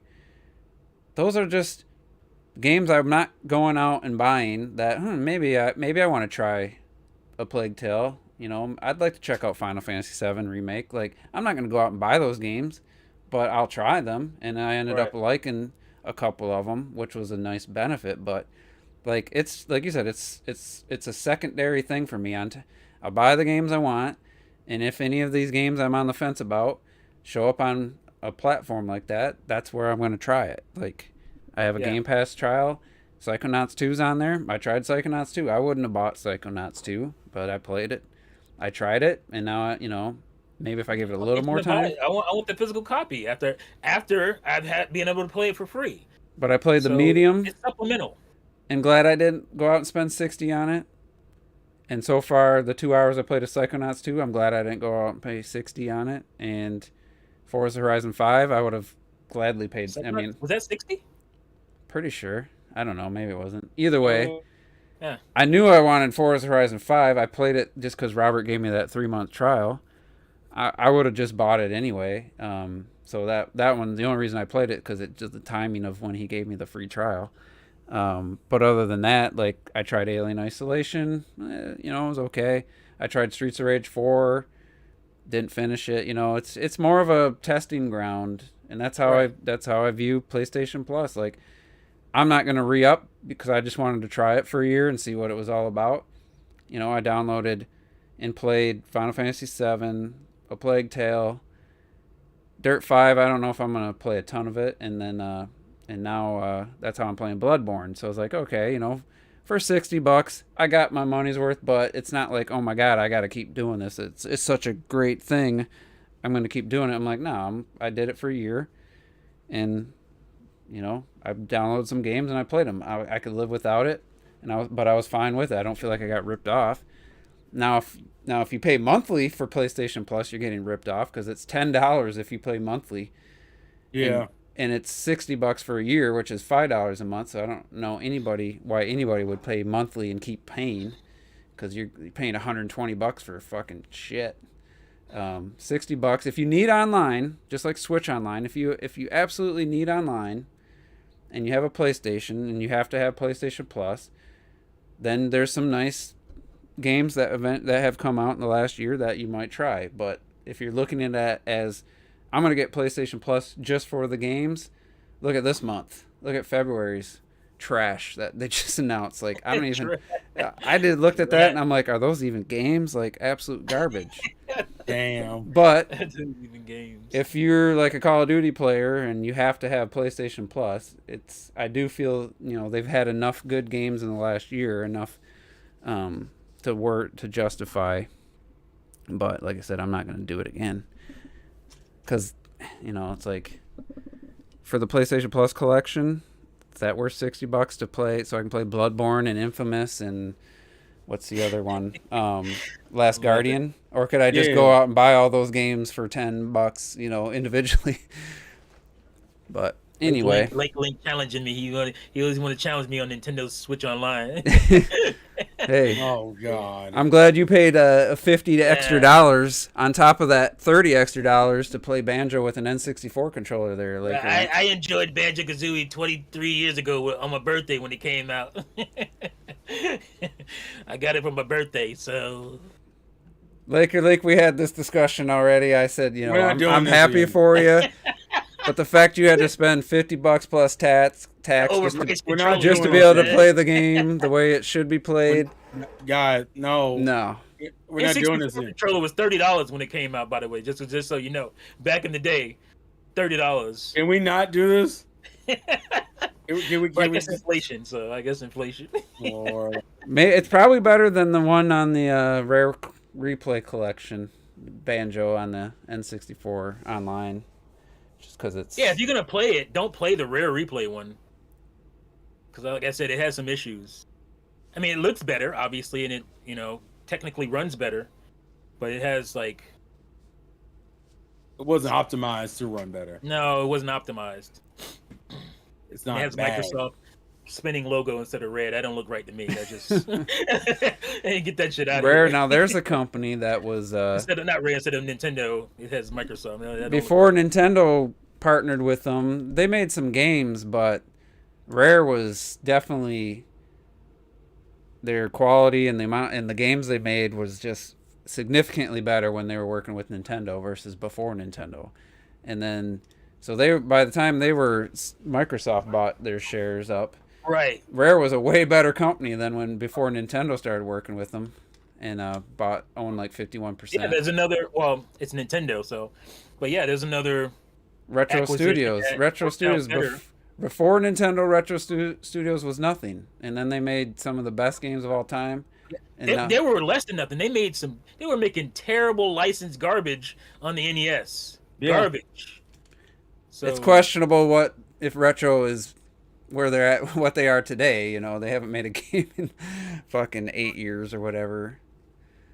So yeah, but look, when your last game's good, it's kind of hard to be like, oh well, I'm worried about you. I know, but what the hell before that Metroid Prime 4 announcement? What the fuck were they doing? Nothing. And it's been 3 years since that announcement, which 3 years from starting from scratch. Thinking of it now, like how did people even consider Metroid Prime 4 would come out last year? Right. I mean, because people wanted it. It had nothing to do with it. It wasn't like a thought out. It was It wasn't logistical. Honestly, I mean, a game like that, 3 years minimum of what we know, but then you got all the pre-work beforehand. They had to start from absolute zero, from what I could tell. From what it sounded like. Yeah. So they started and they're still hiring. I guess we can jump onto that. That's why I love Nintendo. Though, oh yeah, I do see that. Yeah. I just want to say, name any other of the big publishers, Microsoft, Sony, who would have just them sitting around for years. This company just sitting around for years and still hiring people, by the way, during that time, and not really putting anything out without tossing them aside like Japan Studio or something. Like only Nintendo, man. Only Nintendo. And I do want to finish what I was going to say about. I think they think it's worth the investment. That's right. why I look at it. I don't want Nintendo buying. Go ahead. I don't want Nintendo buying any of these companies that make games for Xbox and PlayStation because I don't need to. I just don't want these companies to be limited by the hardware for the rest of their fucking life. I'm sorry. No. Look. Here's the trade-off. I guess as a gamer, I can understand that. I guess for me as a Nintendo fan, this is where my bias kicks in. I don't want Nintendo to lose out on certain IPs just because the fucking company in question said, "Oh, I bought the company, now you can't use the IP." No, what IPs aren't they? Monster Hunter and shit like that. Yeah, I don't want them losing. Yeah, that mean Monster Hunter. That's my concern. I rather them work on weak hardware than we just not get the games at all of a sudden. Like that's the trade off. Now, like certain IPs, like if it's Microsoft, I'm not as concerned because Microsoft is more concerned about like making money than they are about. I think like, Sony would be more worried about making money and keeping stuff multi-platform than Xbox. Even just because they're gonna have to recoup that much money as they can. Where Microsoft, I'm going off a track record. Microsoft has been better with that, whereas like Sony's just now putting their feet in the when's PC the last market. time they bought a company? I mean, this is the first time we can really say, yeah, this company was only making multi-plats. Sony only recently has been dipping into the PC market, or like pushing multi-plats. Like that whole MLB The Show trailer came out today, and we were like, "Oh, that's right." Oh yeah, it's coming to Switch. I guess I'm surprised it's actually being. It looks like a physical box, so I'm guessing it's being ported, not just cloud. Hold on, slow down. Well, I'm saying I don't think it's gonna be the cloud, is what I'm saying. We'll see. It might be trash, and it might be digital only inside a case. Listen, but it's running on the Switch based on that trailer. Ooh, you don't show box art for a cloud game. That's all I'm saying. I mean, I don't want to say that yet. All I'm gonna say is we're gonna wait and see. The point, I guess, the bigger point I'm making is I'm more trustful of Microsoft when it comes to them buying games and still putting them on other consoles right now. That's why I said, like, if Microsoft got like, I still don't want them to, but if they got like a Capcom or a Square, more likely I would still see those games on other systems. They'd be, I think Square especially, they'd Square. have to. They'd be dumb. They couldn't not put it out on PlayStation. Like, because Xbox won't make any fucking money. Right, it's not going to sell. People don't even realize now. Yeah, people don't realize now there are certain Japanese exclusives that are only on PlayStation and Nintendo. Xbox just doesn't get those games, and it's not because they can't run; they don't fucking sell. People don't understand that. That's why I can see Microsoft doing that better. Sony, if Sony bought Square, I have a sneaking suspicion you wouldn't see those on Nintendo. I mean, Microsoft basically forced Sony to do crossplay. They didn't want to do that shit at all. Yeah. It looked so bad on them. They had to do it. You know. Yeah. So my suspicion is more aligned that Sony would hold their IPs and wouldn't share them. That's why I said if I had to take the hit, I'd rather Nintendo just get the IP. Sure, they'd be on weaker hardware, but at least I'd be getting the games. So you think if Sony bought Square, you wouldn't get these Triangle Strategy, Octopath games anymore? I don't think so. No, I think Sony be like, we keeping all this shit. I don't see it. Do you think they would still release those type games on the PlayStation, or just be done with that and just go Final Fantasy main lines? Square very much has become focused on that on Sony, at least on like high-end consoles. They're pushing visuals and all this extravagant shit. They want the Final Fantasy 16. They want the Dragon Quest 12 or some shit. They're not worried about no Project Triangle Strategy. Did Octopath even come to PS4? Because it was on Game Pass last year. I'm curious. I was gonna say it had to if it was on Game Pass. I don't remember seeing it on PlayStation. But I don't remember it at all. Yeah, I don't remember. Nintendo probably has a deal that their 1 year that would be surprising. Exclusive also included it could never be on a PlayStation system or something. No, it's not. It's not. It's still not actually. That's weird. It's not on PS4. No, it's on PC, Stadia, and I think Xbox. Wow. But currently, it's still not. So that tells me that's probably a Nintendo deal. That's probably like, hey, so like PC will get it and probably Xbox will get it, which doesn't really mean anything. Well, they're not worried about Xbox. Yeah, they're not worried about Xbox because they won't make any fucking money. Right. I think that's how Square's doing it. They're giving Nintendo the AA titles, whereas they're pushing the AAA stuff on PlayStation. Because because they know Final Fantasy, like hot new Final Fantasies, will sell on PlayStation. But they also know there's a bunch of retro gamers who fuck with like Chrono Trigger and old school Square JRPGs. Well, fuck it, we'll put those on Switch, and then maybe like a year later you'll get those on like PC. I think as long as Nintendo has a portable, even if it's a hybrid, as long as they have a portable, Sony or Microsoft's not going to ignore that because it's not really direct competition. Right. They're going to put They're going to put games on if they buy a company. I'm just kidding. Well, to me, I guess the main thing is that Microsoft can't afford not to because they know those games won't sell if they just kept them on Xbox. Sony easily could justify it, but my question is, would they let them still make those games? Yeah, that'd be the question. I say it again. I know people don't want to hear it, but I mean, not only Steam Deck, but I think xCloud.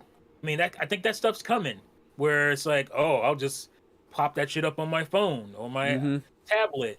Yeah, and that's gonna start starting, getting into Nintendo's space at some point. So I'm curious to, while I have Game Pass, to do the xCloud on my phone. I just have to.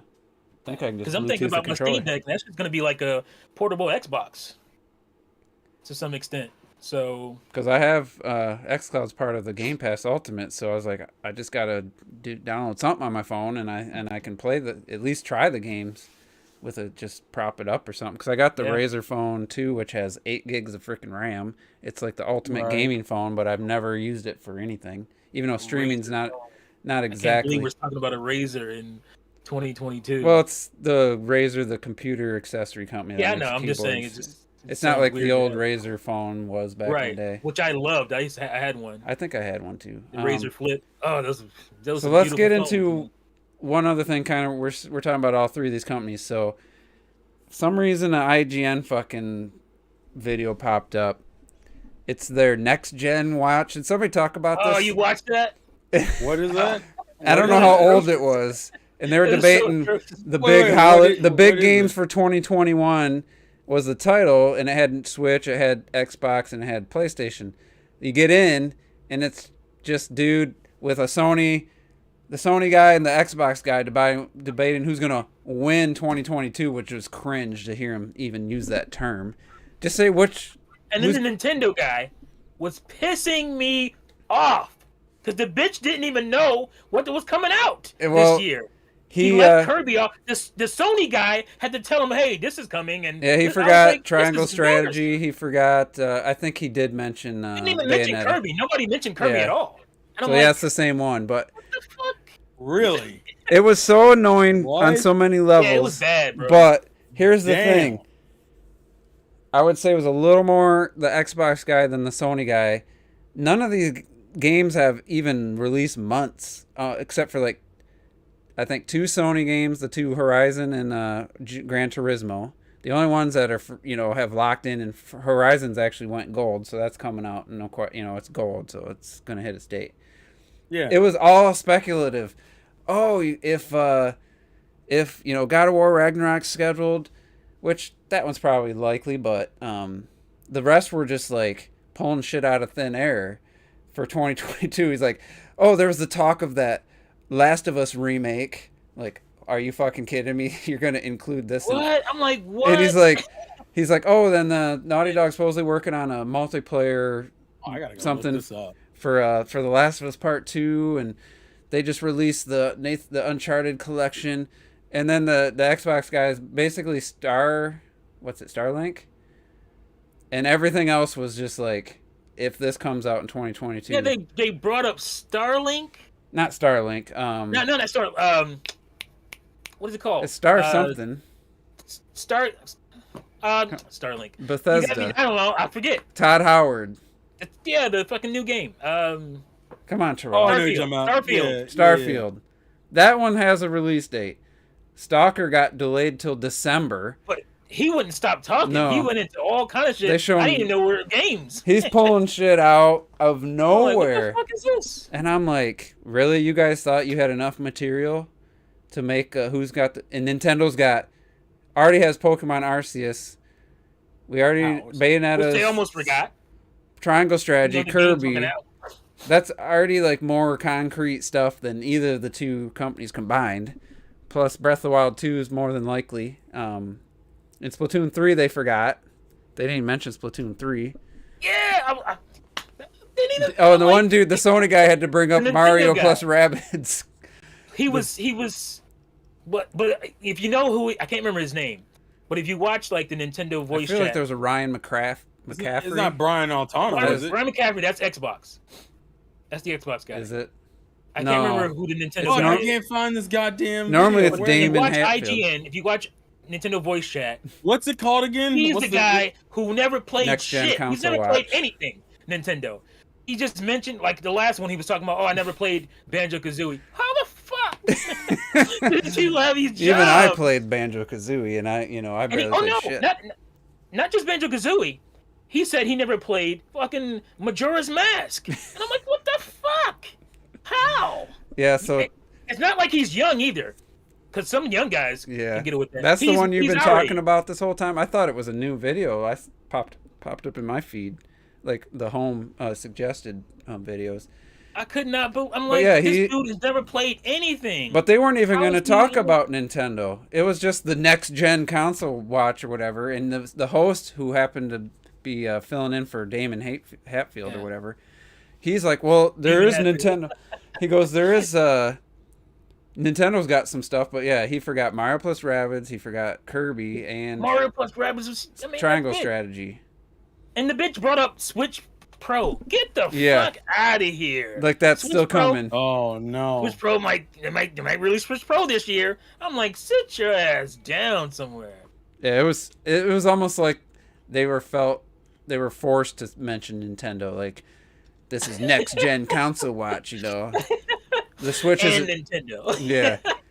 I'm like, but he did say, well, if Breath of the Wild 2 comes out, that's the only one that matters, and it's the best year. And I'm like, shut up. Yeah, I don't even think he finished the first one. He probably didn't get 120 shrines like Terrell, Right. which is fine. I know he hasn't. Don't act like you're excited for the sequel.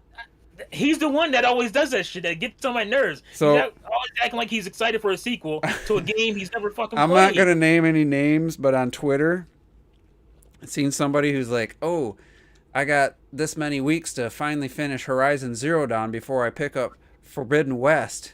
This shit came out 5 years ago. I'm like, I wanted to reply, like, seriously, if you didn't like the game enough to beat it in 5 years, don't pretend like you're hyped for the fucking sequel. And I don't want to read one tweet about how you're not getting into Forbidden West. It's just not doing it for you. When you've sitting on Zero Dawn for 5 fucking years and you haven't. Doesn't even sound like you got close to finishing it. This shit is unbearable. I'm like, just don't buy the sequel. You know, like you don't need to buy it just because it's a new game and you have a PS5. You don't need to buy it. You know, I say this like I'm mad, but the dude, like, it's actually they'll be mentioning another game, this game, and he'll always be like, oh, I gotta check that out. Oh, that's something I need to put. Oh, you ain't playing that. You're playing none of that. Stop saying you're gonna check this out. Jesus. When 2 seconds ago you were talking about, oh, I don't have time to play these games. See you, and Donnie. then Have a good I night. gotta, oh yeah, really? It has that in it? Oh, I gotta check that out. You're not playing that shit. Exactly. Yeah, that was the most cringe thing I've seen. I didn't know that's what you've been referring to for the past few weeks. Oh yeah. That's Shit what I was was talking like, about. my Oh, God. because I hadn't scrolled. Did you through. find I it was yet? like, what the Terrell? I see one on here that says PS5, Xbox, or Switch. Which has the biggest game of 20? Yeah, that's it. That's a recurring video. I mean, that's the one you just saw was a new one, but they do that Oh, okay. every couple of weeks, maybe every Which one Nintendo will have the isn't even- bigger by the way, game? That's what it I think it's once a says. month. But what? Nintendo wasn't even mentioned until like halfway through the video. And the guy, he Right. just like kind of throws them. Well, I'll I'm filling in for someone, so I'm gonna bring up Nintendo's got a pretty decent year. Looks like. Are you fucking kidding me? Throw Nintendo a bone every once in a I while. guarantee you, Arceus will probably outsell all the other this shit games combined. easily, probably even combined. You know, like let's be real here. Plus, what else is well, Bayonetta 3, could get delayed, but I feel like there's one other. And plus, he mentioned a think 3D Bayonetta Mario. 3 He mentioned a 3D Mario possibly could come out, announced and I'm come looking out for this that year. too. But he goes, "What have they been working on? The 3D Mario team hasn't done anything since Odyssey." I'm like, Bowser's Fury? Fucking last year, Fury, what less the than a fuck? year ago, you jackass. Yeah. Another thing he probably never hadn't played. So what the fuck? I don't want to hear Like- from heirs about that being a separate 3D World team. Oh 'Cause there's- God. There's one fucking team. Now they might break off and work on a handheld game one time. The 3DS. That's the only time they did a handheld fucking game. And it's like, I don't understand how these people have these titles. well, and wait, they don't- wait till the 3D Mario team makes the real 3D Mario game. Like I hate that line of logic. I Yep. hate that. 4 years later, we get their next game that they made after 3D World is Odyssey. Like they made 3D World. Like it was the main team. It was the main game. Yeah, you can tell that team is constantly experimenting, trying to figure out like. They're always how doing to- new shit. Yeah, and people act like, that was just a stopgap. No, that was like 3D World was legitimately a different. Like, it was a game changer. They took what they did on the 3DS and they expanded upon it. People were like, nah, that's not the real 3D Mario. And then and Odyssey came out and they're like, that's the greatness. I'm like, that's how the problem right you? there. Lenny Wright has Jose. Stop stealing all the good Nintendo people from IGN, because we get left with these substitute teachers. Yeah, we had Jose. Yeah, we had what was her name? Aubrey Drake and Audrey. Yeah, it was Audrey. Audrey and the other guy. What's his name? They took both of them at the same time. Jose Otero, and back in the good old days with Matt Casasina. And I think because you know what the problem is. If you're a Nintendo fan, you work at IGN, you know what you're doing. You're trying to get in the Nintendo. Office. Yeah. Well, that's the other. I don't blame him for going. He was like, oh, the door's open. That's the other thing I want to talk about again, because I saw Kit posted like showing all the stuff in his office from a Nintendo Minute. I looked into that. That was their California facility for marketing. Yeah. Couple other things, and obviously Nintendo Minute was there.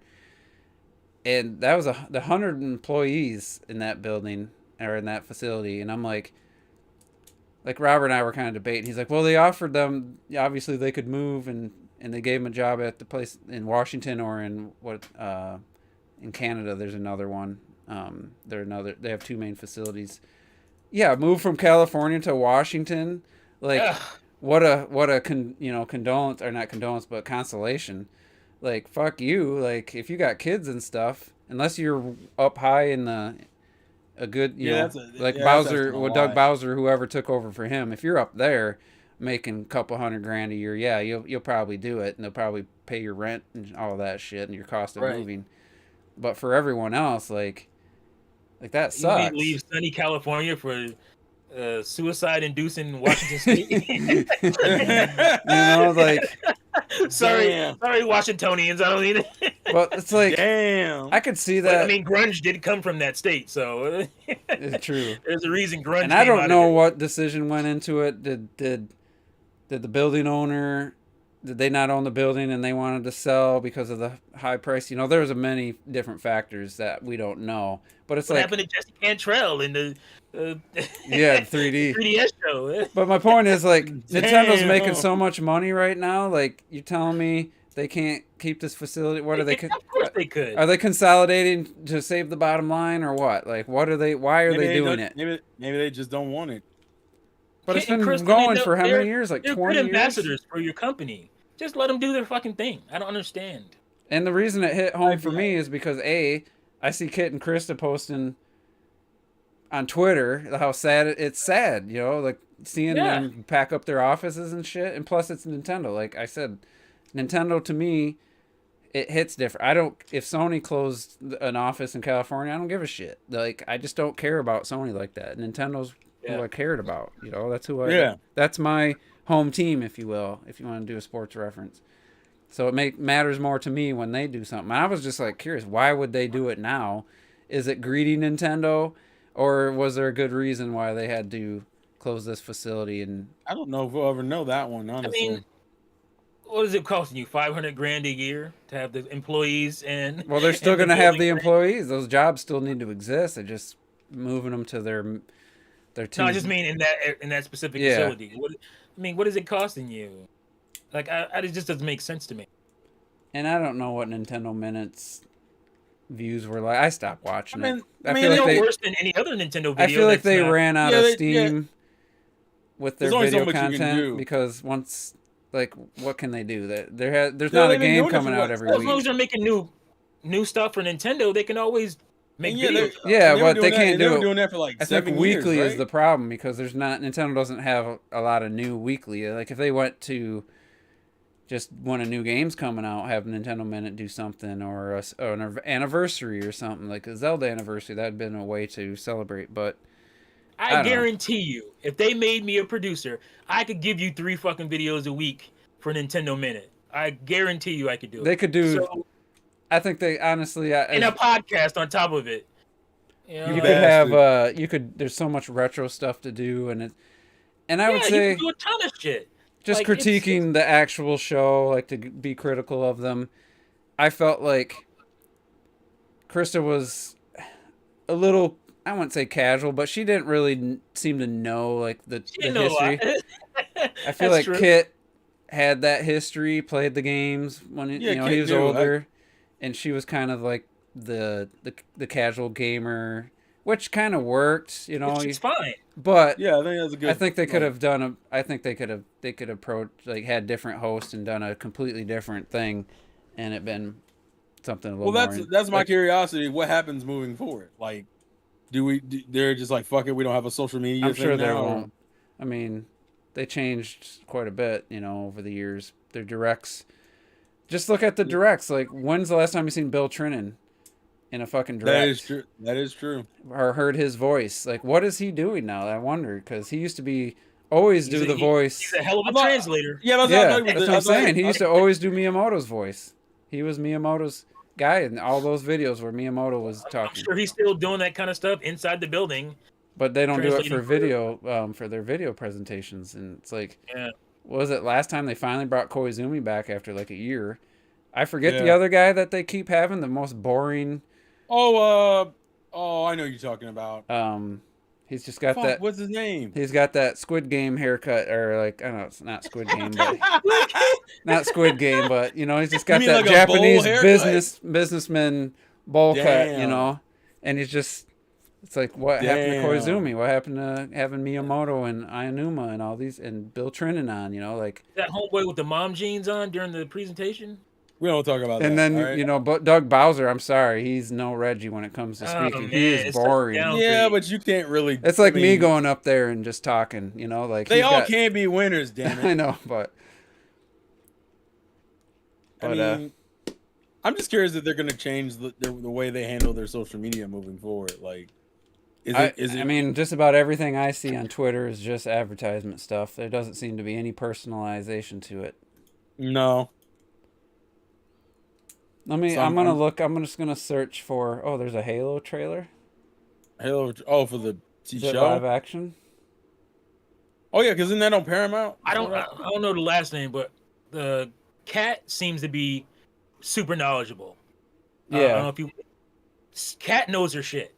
I'll give you that. The one girl, she knows Pokemon big time. You talking about IGN now? That's almost it. She knows her Pokemon, but that's almost it. The problem is the Nintendo fan base. And obviously, you still have Pear who shows up. You know who pissed me off? It's you know who pissed me off? I watched what's the girl that works for Sony that Juice Light? She used to work for IGN. Alana. Oh, Alana. I heard her fucking talk about Legends. He looks so bad. And I'm like, you better get your goofy ass. I told you. Remember, I told you about her, Jess, and somebody else, and it was all three women, stupid. And they were all just like nitpicking the visuals of the trailer. And I'm like, what's wrong with you people? There's some trend or something that started with that, because before that would have never happened. It came out of left field all of a sudden. Motherfucker like, oh, it looks so bad. I don't know if it's when she started working for Santa Monica or if it started before. Oh no, it was before. I swear I've seen this game on my 65-inch via Twitch, and I'm like, it's perfectly acceptable for me. And I'm again, like I said, most of the time it looks fine. I've seen shots where it's like, ooh. Yeah, ooh. there's. But it's like, I know I get classified as the graphics whore, but that wouldn't stop me from playing it. Bloodborne looks pretty bad in my opinion. That's not gonna stop me from playing it. But there's nothing wrong with having critiques and still enjoying the game. Yeah. But sometimes, like when you hear someone's like, "Oh, I'm a Nintendo fan," and I'm like, "You played Pokemon before, and now all of a sudden it looks bad." It's been like you fucking. Did you buy Sword and Shield? Oh yeah, I bought Sword and Shield. Well then, shut the fuck up. What Like, the hell it looks better than Sword and Shield. I didn't watch Jess's stream of it. Last time I watched, she reacted to a trailer like on her live stream. She was ripping the shit out. Pokemon Snap even, which looks amazing. Pokemon Snap is completely critiquing and ripping the textures, and I'm like, motherfuckers are Christ. weird, yo. I don't. John Lennon was like that about the Pokemon, but he's a different breed. That dude his brain works different. They think about that shit way too much. When they're just like the dude likes games whether they look good or not. So I give him credit. His game of the year list is some weird, obscure indie games and some shit that looks basic and stuff, so it's not like he won't play. He's a basic bitch. We don't But mind. I feel like on Twitter, it's like, yeah, you're pointing out that the water from a distance just looks like the same repeating pattern. Like, yeah, that's... And then he showed a game from 1999, a PC game. Man, we doing that. Look at the... And it looked like absolute trash. It did not look better. And he's like, well, I thought it was interesting to point out that even the water, they didn't even have that repeating texture. But yeah, it looked like absolute garbage. So what's your point? You know, why don't you compare Legends to other Switch open world games or something? Like, compare it to Xenoblade Chronicles X or 2 and just do an actual comparison. Where's this game at? Yeah, like I said that about Pokemon Snap. Yeah, she was really nitpicking that game. Just Jess. Yeah, it was such in a live stream. It went on forever too. She's just ripping it. Like, I was like, what the fuck? It's like, this is Digital Foundry. Like, yeah, especially knowing her, who doesn't play everything. So I'm like, oh wait. But it's a good looking game. So I'm like, of all the games, it's one of the best looking games on Switch. What is she talking about? It's like, yeah, it literally is, and I'm like, what's the problem? It looks bad. What? Sometimes I get what Ayers just said. I do get that reasoning. It's the biggest franchise in the world. The game part I of it. Made that argument before myself. I mean, they make money off more than just the game, but they have the money to invest and have that be the best looking game on Switch. They have the money. They just have to invest in the talent to actually achieve it. Because I don't think Game Freak could actually pull it off. But again, we're talking about new Pokemon Snap, which not even made by. No, yeah. That was Bandai. Bandai Namco, right? So, and it looks great. So I don't know. Yeah, that one was a kind of a head scratcher. I think people have really bought into, well, Nintendo Switch games just automatically look like trash, and I'm like, I can understand the argument in some cases, but sometimes you guys like motherfuckers just aren't objective anymore. I'm not gonna give people that. I'm not gonna give people that shit where Nintendo Switch is. Again, I was one of the first people out here defending the Switch, talking about how people are sleeping on what it can do for what it is. I mean, that's how you have to approach the Switch. What it can do for what it is. Because it's you can't put it up against some shit that has fucking 16 gigs of RAM and all this. Like, it's just not fair to do that. It's just not. It's not. You can't do that. It'd be different if it was as strong as like a PlayStation 5. Yeah, it has a fucking, but 765 watt what do you call it? You know what I'm saying? Power supply and all that shit like that. Then we can talk. I think it's fair to compare it against other Switch exclusive Switch games, like that's totally Xenoblade Chronicles 2. No, that's fair. What else? I just don't like. The problem is that people are just running around calling games bad, looking bad when they don't look bad, but not recognizing it's not the PlayStation 5, guys. It's not gonna fucking look like real life. Oh, like. I mean, if you really look close at Mario Odyssey ground texture, if you use the camera and get close, it's probably right there with Pokemon Arceus, but from the right distance, from the correct distance that they've designed the camera to be at, it looks fine, and that's what they know. They know that is perfectly acceptable from the normal camera gameplay perspective. And if you look at characters in the background on Mario Odyssey, they're running in 6 frames per second. Well, same thing on Pokemon. Arceus is. There was a flying. I don't know the name of it, and Bravery. It got close, and it was fine, and then it was going. It was like. Oh yeah. It looked like it was about 10. You're talking about Gyarados. Gyarados, yep. And it's literally, it's not even 15. It's lower. You know what made me mad? But to me, that's awesome. Yeah. That you were able to figure out how to make that shit look that good, and do the make the cuts in the right spot. Optimize it to where it looks great up close, and stuff that you don't really care about, need to see in the background, doesn't look as good. I think that's clever. I appreciate that shit more than somebody just has a bunch of raw power to make something look pretty. That's just not impressive. I would like to see, once the game gets up and running on Yuzu or whatever the emulator is, and somebody adds like a obviously you they can already had increase the draw distance and get rid of the pop in, fix the so it's 60 even at a distance, and then just see what the game looks like without any like fake additional texture work or texture packs. Just see what the game would look like if it could run at 60 and have proper draw distance and stuff. I'd be curious what the end result would be. Obviously the water isn't going to look not something that better. I've only been like impressed with when it comes to Switch. Like I like that kind of shit on all consoles basically, where they're able to do these kind of loopholes to make things work well. Like Saturn did it, and N64 used to do some really cool lighting tricks. They put the lighting in the actual fucking texture and make it look like it was lighting. Like that, to me, I like that kind of stuff. Is being what's the word I'm looking for? Is being like innovative with the power you have. Remember that word? Studios, innovation, innovative. Ayers, you got me all wrong. I was saying truly judge Arceus against what the other games on the Switch. Not to make those look bad, but to show like that's a true comparison of what the Switch can do. That's how you show that Arceus can look better. Not comparing it to a 1999 fucking PC game or anything else. Just compare it to Xenoblade Chronicles 1 and 2 or go to the Wii U, compare it to X. See what those games are capable of. Look at Breath of the Wild. See what that game's capable of. Why isn't the Pokemon company have access or capable of getting something up to that level? Monolith Soft is not some massive, super funded studio, right? So it's why not like they pull off what they can pull off? It's not like they didn't have issues in portable mode with those games, with Xenoblade Chronicles 2, but there's parts in 2 where I was like, damn, this looks like PS4 level of visuals. Yeah.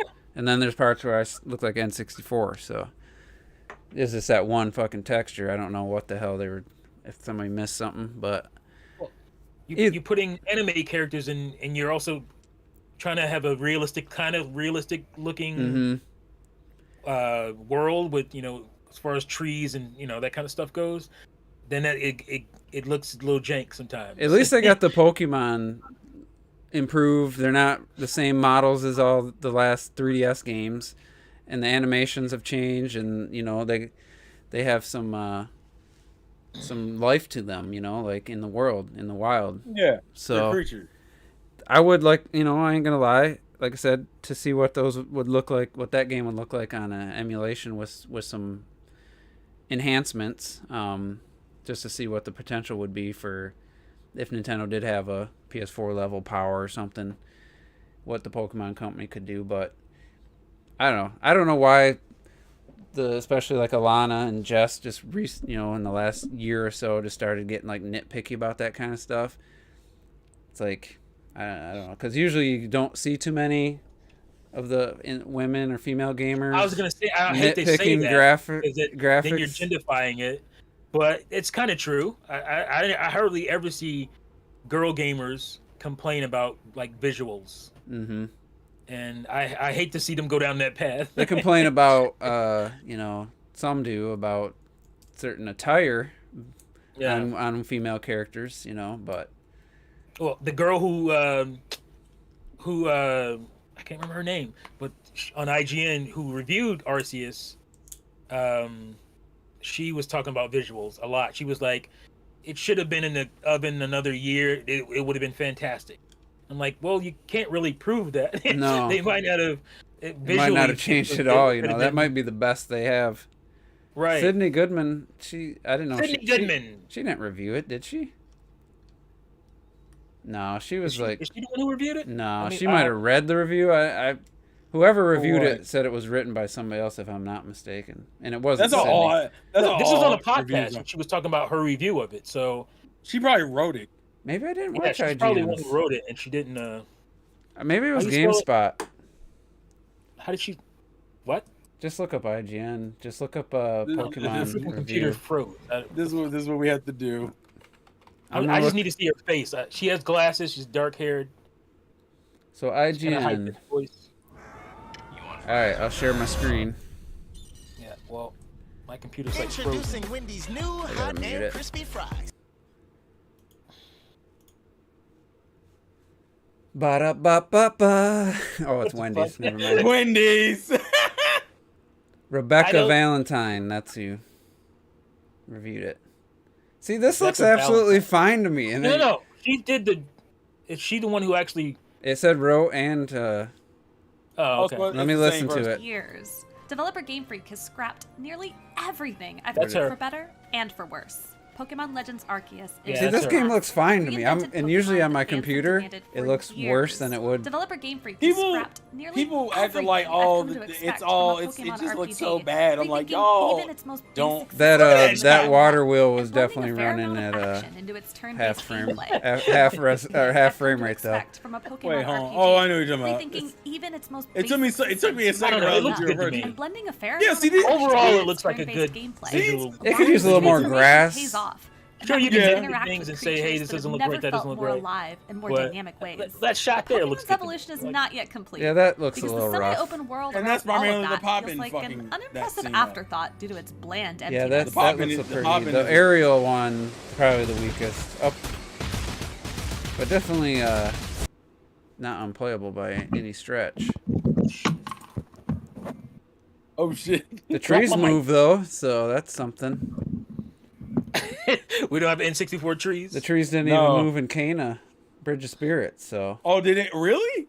but I mean, yeah, obviously if this That game looked like surprises me. Cana, Bridge of Spirits level visuals, yeah, that would be fucking awesome. And that was the only thing different about it. Yeah, That's the improvements I want to see in Horizon Forbidden West. Yeah, because that's the one thing I know. Interaction with the actual shrubbery would be nice. Yeah, when you're going through the environment, sometimes that shit is almost like, oh, I'm just walking Walking through through a like, damn painting. yeah, I'm like, what the Just fuck is move. this? The water physics fuck I me do up want to a lot. replay Yeah, Lost Legacy too after seeing these trailers. and fucking hop skipping up a fucking hill, a See mountain if and we can shit. get Like they, to the spot. like See, when you say that, see, to me, it looks like I would think the trees would move here. See, in this game, nothing's really interactive. So it's more like just, oh, here's the backdrop. I accept that more in an indie game. But just imagine, maybe not this. This got a little But it darker looks like tone. this, yo. Part of me just thinks, oh, how you can't do anything with the trees? But just imagine if Arceus could look like this. So that would definitely be. I mean, no one would be mad about I mean, that. that'd be. But again, look at the power they're working with versus Mhm. the Switch. I should have went to a different. But then era. again, power is not necessarily the only problem that Game Freak has, because No. they can certainly do more with the power they have. yeah, I think it's more of a management thing.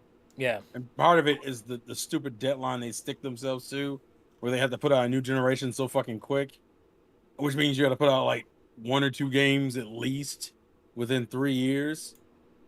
And that shit, Yeah, that don't help. yeah. you need a fucking bigger studio. Either you hire more people or slow down on production. And they don't want to do either, which is why we get these weird. See, look, when you look at this shit, part of Look me how just good thinks, this oh, is. But the shit tree- ain't. The trees don't move. There's no blowing. There's no moving foliage.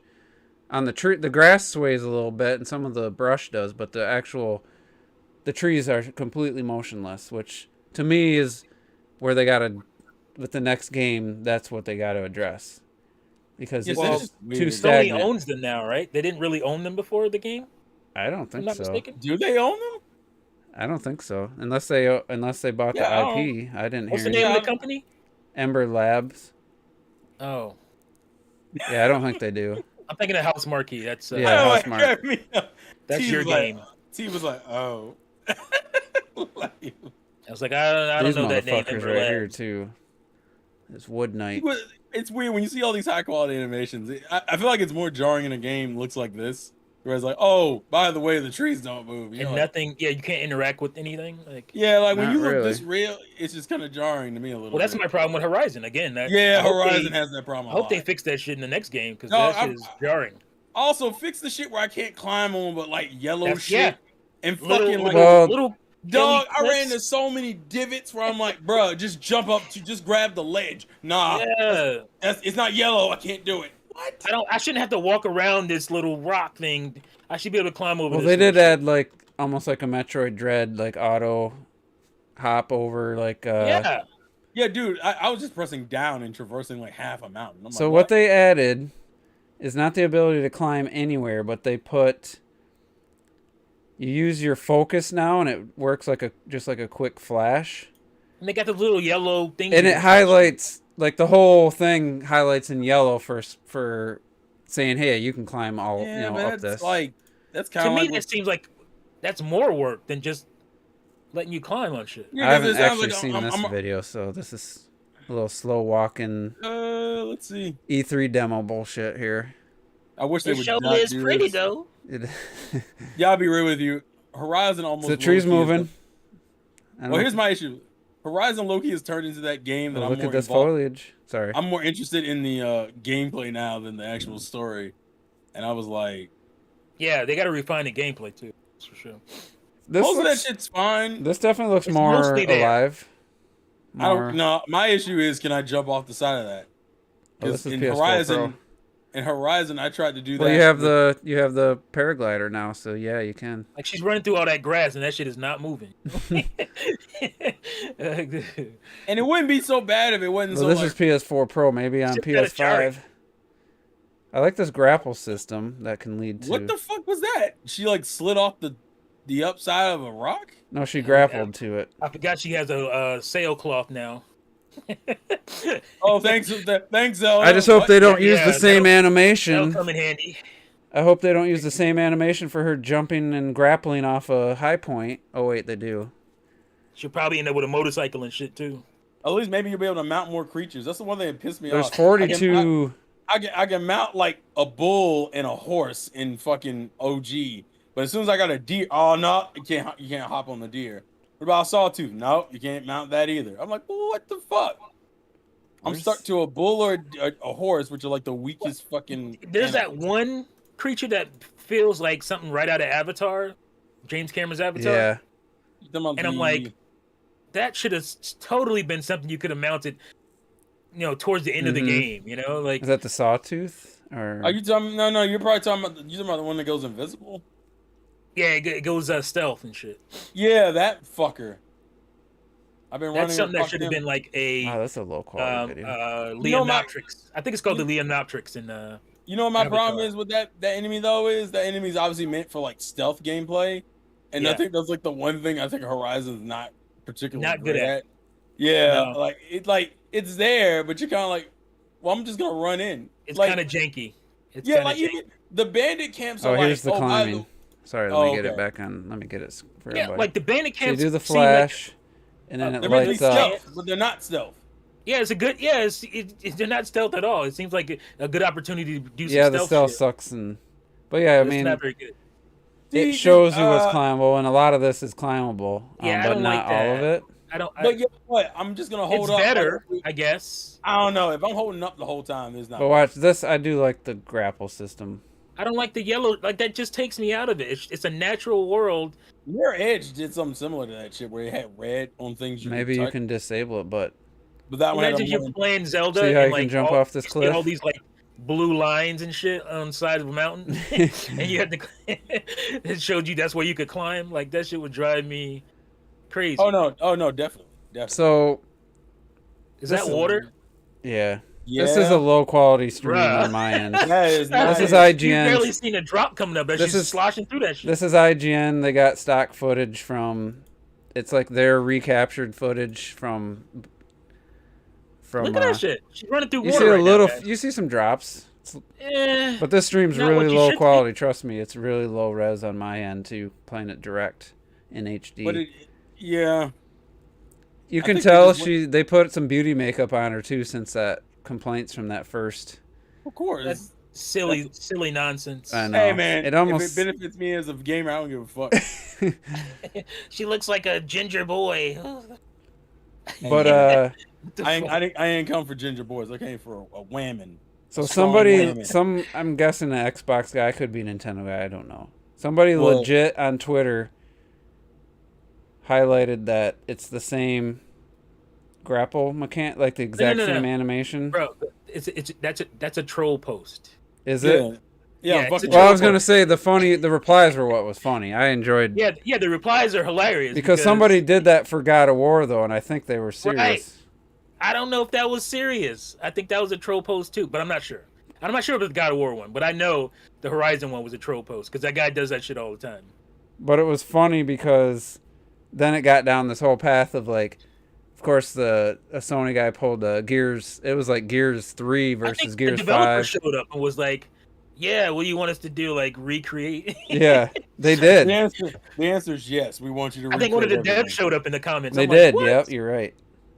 You don't understand how game development works, and I'm like, yeah, exactly. You but don't there understand was how game somebody development in the replies who definitely took it serious. Like he was like, "Yeah, that's lazy" or something. Like, are you fucking kidding me? And somebody's like, "Oh, I'm not going to play Breath of the Wild 2 now because the parasail animation's the same." Every game that has a sequel and see how often that shit happens. Are you kidding? Like, get out of here with that. I don't know about that outfit though.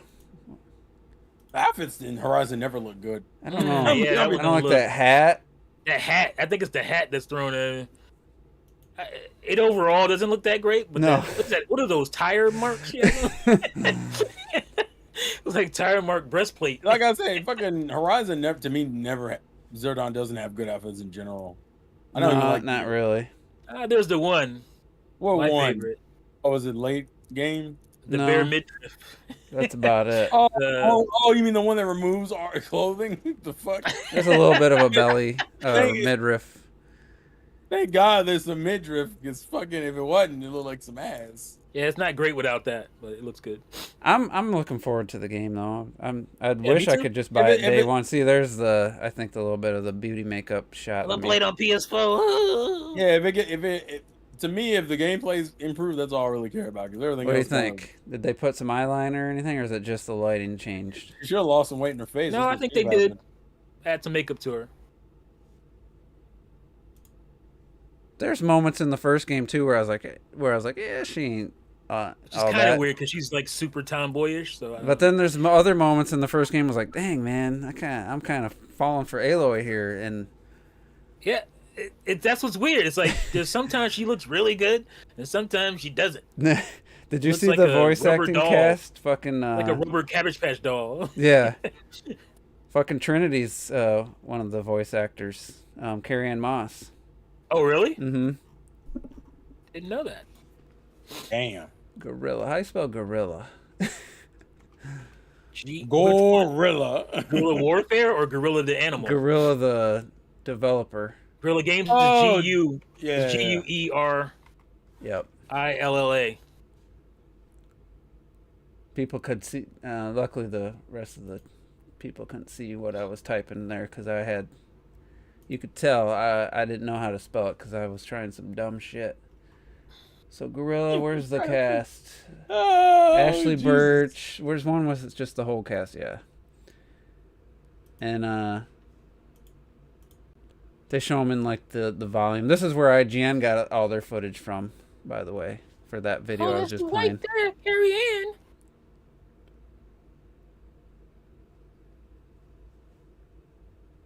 It's funny how they used like a different model. They're like the Aloy model's a real person, but the voice actor's a different person. They do Yeah. that for Capcom, the Resident Evil games too. Well, maybe Yeah. the model doesn't have a good voice. Still, but like Resident Evil, like the guy who played Leon, he could have just used him. He looks with the hair when he put the wig Yeah. on, he looked just like fucking Leon, but they Yeah. paid somebody else. I know it didn't work for the first game. I'll tell you that. I Fucking expected the voice actor to be younger though for Aloy. I don't know why. I think it's funny that they have basically the Breath of the Wild. She looks really good there. What's the shit that's all over the place? The Malice. Yeah, yeah. Yeah. They basically added Malice to this game. See, I think she looks hot there, honestly. Let me rewind Yeah, it. there you go. It's also funny because it's so weird. If you knew about Ashley Birch before this game, I used to watch Hey Ash, What You're Playing, and the amount of dumb shit she used to do in there is hilarious, considering how like pseudo professional she wants to be now. And I'm like, hey, it's not gonna work. Silenced. This guy definitely was the actor and the model. Like they used Yeah, him. he was. Yeah, It Yeah, was they just literally him. look exactly. he has a the great same. voice. Yeah. He has a great look and a great voice. Yeah, it was literally the same. What was the first thing I seen him on? Was it like 8? Alias or something was he on? I forget. He was in Alias. Yeah, He's been in a lot. He's of been stuff. in everything though. He's been in a ton of shit. He looked just like him. Like they did the same thing with Quiet from Metal Gear Solid. She didn't have a lot of dialogue, but they did use her. That's got to be weird though, like acting like that with the fucking suit on and the camera in your face. Well, you know what I hear? Well, because I used to work with a lot of I bet for some people it might be weird, but I bet for actors who have a theater background, they love that shit because they're used to doing that anyway. They're always pretending, certain sets are real locations and stuff. So they're used to that. So and I guess they get like almost real time feedback now on the scene. They can show them where they're at in the scene. Like thanks to James Cameron's tech. That's James Cameron all day. That's Avatar tech because he was doing that on Avatar. Sorry for the people still watching here. I haven't checked the chat, but just like engrossed in this. Yeah, this they're not saying anything bad there. When does this come out? out? Odyssey. Early. 20 years from now, you'll see people explaining why Odyssey, a game they still go back to. I'm waiting for Mocap Mario. That's what I'm waiting for. There's Carrie Ann. Odyssey is always going to be a game I go back to. I love it. Tilda. Hey, speaking of Odyssey, have you seen the demake of Bloodborne? Of Odyssey on N64. Super Mario Odyssey 64. Look that shit up. That shit is amazing. Oh, Carrie Ann got to do it from her home, it looks like. Or no, she's in a recording studio. I was gonna say she's not in the she's not in the fucking outfit. She's in a comfy studio. She's like, I'm not wearing a fucking. Don't put balls on me. A diving I'm not suit doing all that shit. I'm putting all that shit on and be standing on white blocks. Where's my jumping favorite around dude? like a weirdo. There he is. So the next Wow, guy. like they just darkened him up in the game, I guess. This guy does kind of look like his character. Yeah. Oh, definitely around the eyes. See, there's Aloy looking good again. So they just brought back all the fan favorites. Yeah, he was my favorite character, and gave him a reason to be going to California. I think they did use his face. So anyway, Terrell. No, that's his face. That's the other guy's face too. He's just darker in the game. Charles, you plan on finishing Horizon anytime soon or what? Yeah, I've been streaming it every week. I'll be streaming again Wednesday. I'm like 70% through the game. So how many of the cauldrons have you done? I think 2 or 3. Well, you beat the hardest one, like the second one. I didn't fucking know that was hard. People didn't tell me until after the fact. I went, "Oh, let's go! I'm feeling proud." So you gotta. Oh, I thought you were gonna look it up, man. You gotta find the all the power cells or whatever in each one so that you can get the good armor. Yeah. I had to go back and find them. I guess you guys will have to do it on your own. Look up Super Mario Odyssey 64. Yeah, I figured you were looking it up. Gonna send me a link or something. Besides, I have Pokemon I want to play, sir. All right, Terrell's he's got to go play Pokemon, so we'll get out of here. Yeah, it's late. But I mean, indulge, damn it. Thanks for tuning in to the Three's Company Juices Loose podcast. The Oreo podcast. Come on, guys. Good thing we got out of here early. I'm the minority in this podcast. Oh no! Either revert. It's an Oreo. Yeah. Right now, yeah. Oreo. Let's go. Let's go. Cream stuff, baby. But anyway, good discussion, and we'll see you guys next week. Peace.